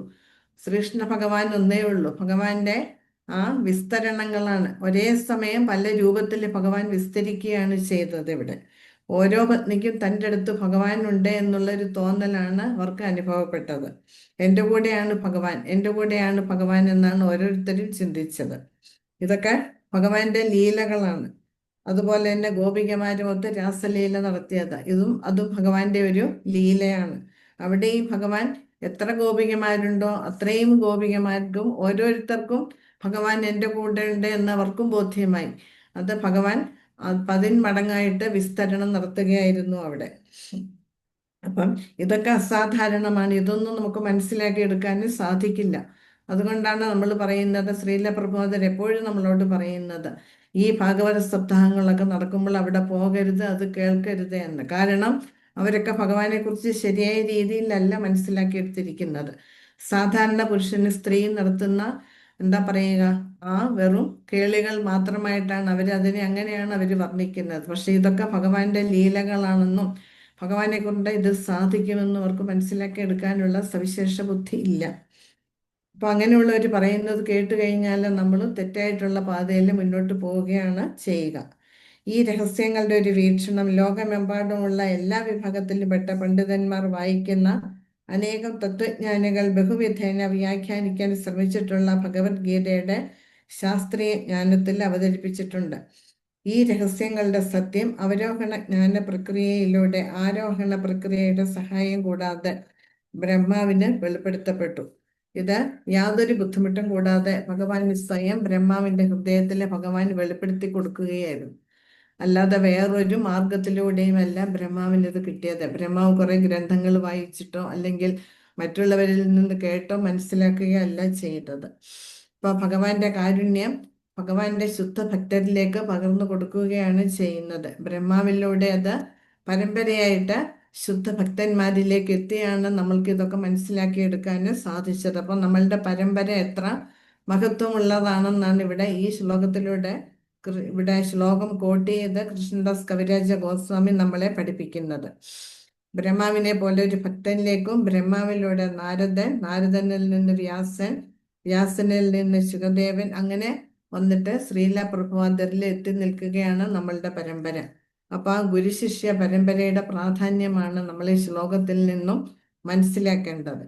നമ്മളുടെ ഭൗതിക ഉദ്യമങ്ങളിലൂടെ ഭഗവാന്റെ രഹസ്യങ്ങൾ കണ്ടെത്താൻ നമുക്കൊരിക്കലും സാധിക്കില്ല. ഭൗതികമായിട്ട് ശ്രമിച്ചു കഴിഞ്ഞാൽ ഭഗവാനെ മനസ്സിലാക്കാൻ നമുക്ക് സാധിക്കില്ല. പിന്നെ എങ്ങനെ വേണം? നമ്മളൊരു ഗുരുവിനെ സ്വീകരിച്ചിട്ട് ആ ഗുരുവിൽ നിന്ന് നമ്മൾ ഭഗവാനെ കുറിച്ച് കേട്ട് മനസ്സിലാക്കണം. ഈ രഹസ്യങ്ങൾ വിവിധ നിലവാരത്തിലുള്ള അവിടുത്തെ കാരുണ്യം കൊണ്ട് ഉചിതരായ ഭക്തർക്ക് മാത്രം വെളിപ്പെടുന്നു. അതായത് ശുദ്ധ ഭക്തർക്ക് ഭഗവാൻ അത് സ്വയം വെളിപ്പെടുത്തി കൊടുക്കുന്നു. അവരിൽ നിന്ന് നമ്മൾ കേട്ട് മനസ്സിലാക്കണം. ഈ രഹസ്യങ്ങൾ വിവിധ നിലവാരത്തിലുള്ള ഭക്തർക്ക് അവരവരുടെ സേവന മനോഭാവത്തിന്റെ വികാസത്തിന്റെ അനുവാദം അനുസരിച്ചിട്ട് വെളിപ്പെടും. നമ്മൾ എത്രമാത്രം ഭഗവാന്റെ ഭക്തിയുടെ സേവനത്തിൽ മുന്നോട്ട് പോകുന്നുവോ അതിനനുസരിച്ചിട്ട് നമ്മളുടെ ഉള്ളില് ഭഗവാനെ കുറിച്ചുള്ള ജ്ഞാനങ്ങൾ നമുക്ക് വെളിപ്പെടുത്തി തരികയാണ് ചെയ്യുന്നത്. അപ്പൊ ഭക്തിയുടെ സേവനം എന്ന് പറയുന്നത് നിസ്സാരമായിട്ടുള്ള കാര്യമല്ല എന്ന് നമുക്കതിൽ നിന്ന് മനസ്സിലാക്കാൻ സാധിക്കും. സേവനം ചെയ്തെങ്കിൽ മാത്രമേ, അല്ലെങ്കിൽ ആ സേവനത്തിലൂടെ മാത്രമേ ഭഗവാനെ കുറിച്ച് മനസ്സിലാക്കിയെടുക്കാൻ നമുക്ക് സാധിക്കുള്ളൂ. അതായത് മുകളിൽ പ്രതിപാദിച്ച ശ്രവണ കീർത്തനാദി സേവനവും വിധേയ മനോഭാവവും ഇല്ലാതെ തങ്ങളുടെ അല്പജ്ഞാനത്തിൻ്റെയും അനാരോഗ്യപരമായ ഊഹാപോഹശീലത്തിൻ്റെയും ശക്തിയെ ആശ്രയിക്കുന്ന അവ്യക്തിഗതവാദികൾക്ക് പരമസത്യം അതീന്ദ്രിയ വ്യക്തിയായി നിലകൊള്ളുന്നതും ഭൗതിക തന്മാത്രകളുടെ കളർപ്പറ്റതുമായ അതീന്ദ്രിയ മേഖലയിലേക്ക് പ്രവേശിക്കാനാവില്ല. ഇവിടെ വ്യക്തമായിട്ടെടുത്ത് പറയുന്നുണ്ട് ഭക്തിയുടെ സേവനം, അതായത് നവതാ ഭക്തിയുടെ ഭക്തപ്രഹ്ലാദനാണ് നമുക്ക് നവതാ ഭക്തി തന്നത്. ആ നവതാ ഭക്തിയുടെ മാർഗം സ്വീകരിക്കുക മാത്രമല്ല അതോടൊപ്പം നമ്മൾ ഭക്തിയുടെ സേവനവും ചെയ്തെങ്കിൽ മാത്രമേ അതും പോരാ, പിന്നെ നമ്മൾ എന്ത് വേണം? വിധേയ മനോഭാവം വേണം, നമ്മളുടെ ഉള്ളിൽ വിനയം വേണം. അല്ലാതെ നമ്മളാണ് ശ്രേഷ്ഠർ എന്നുള്ള ഭാവമല്ല വേണ്ടുന്നത്. നമ്മൾ ഭഗവാന്റെ ദാസാനുദാസരാണ് എന്നുള്ള ഒരു ബോധം നമ്മളുടെ ഉള്ളിൽ എപ്പോഴും ഉണ്ടാവണം. നമ്മളെങ്ങും എത്തിയിട്ടില്ല, നമ്മളാരും ഒന്നുമല്ല എന്ന് നമ്മൾ മനസ്സിലാക്കി ആ വിനയത്തോടെ വേണം നമ്മൾ ഭഗവാന്റെ ഭക്തിയുടെ സേവനം ചെയ്യാൻ.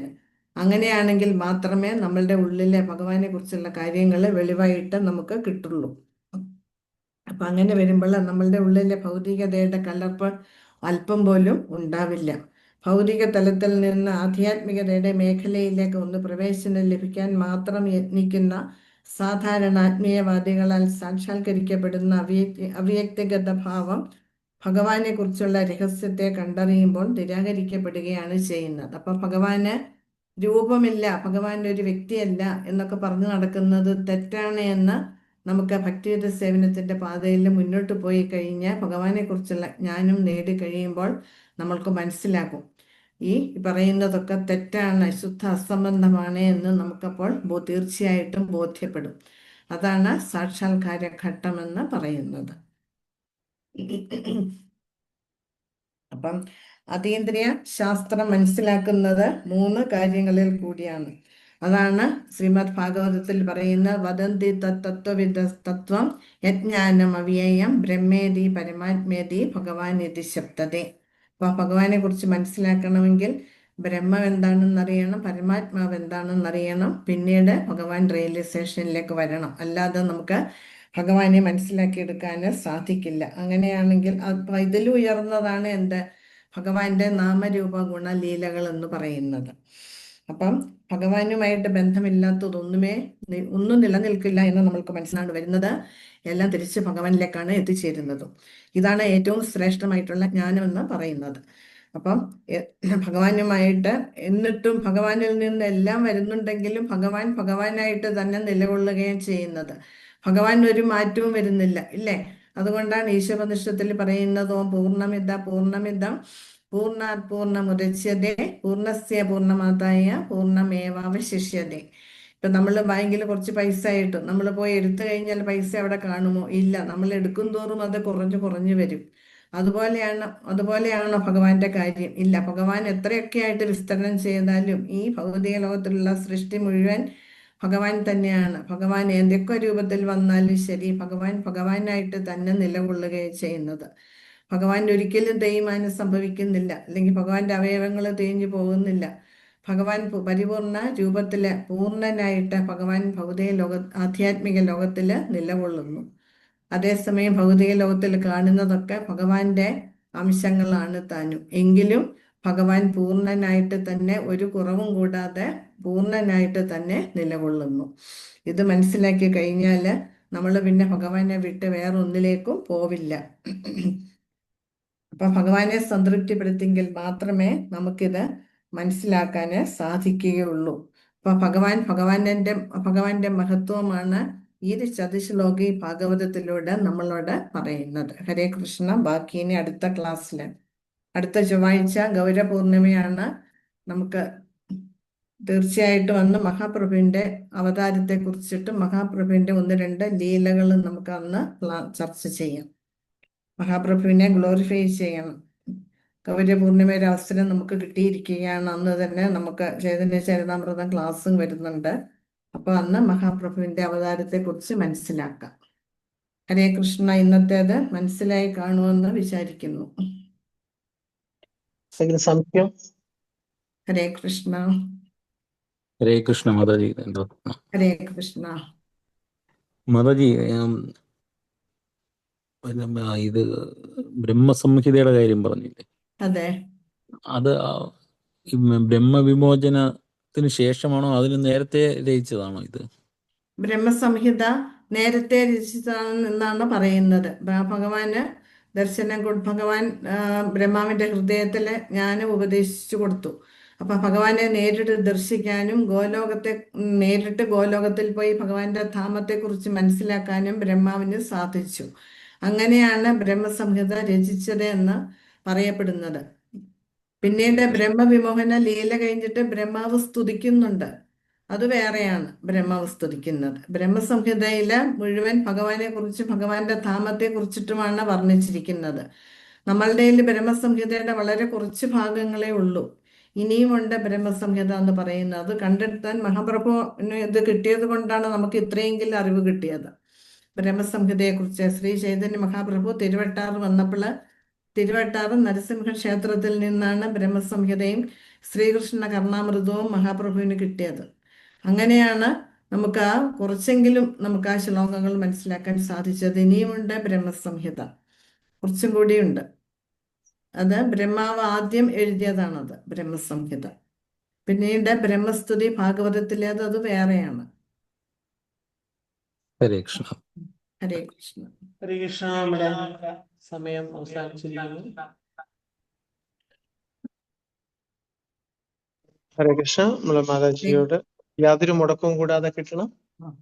മാത്രമല്ല നമുക്കിതേ ഭാഗ്യത്തിന് നമുക്ക് കിട്ടിയിരിക്കുകയാണ് ഗൗരവപൂർണിമയുടെ അന്ന് തന്നെ. അപ്പൊ അതും ആരും മിസ് ചെയ്യരുത്. മാതാജിയോടും മാതാജിയുടെ കുടുംബത്തോടും നമ്മൾ 2 പ്രാവശ്യം സ്നേഹത്തോടെ ഹരേ കൃഷ്ണ മന്ത്രം പറഞ്ഞ് വൈൻഡപ്പ് ചെയ്യാം.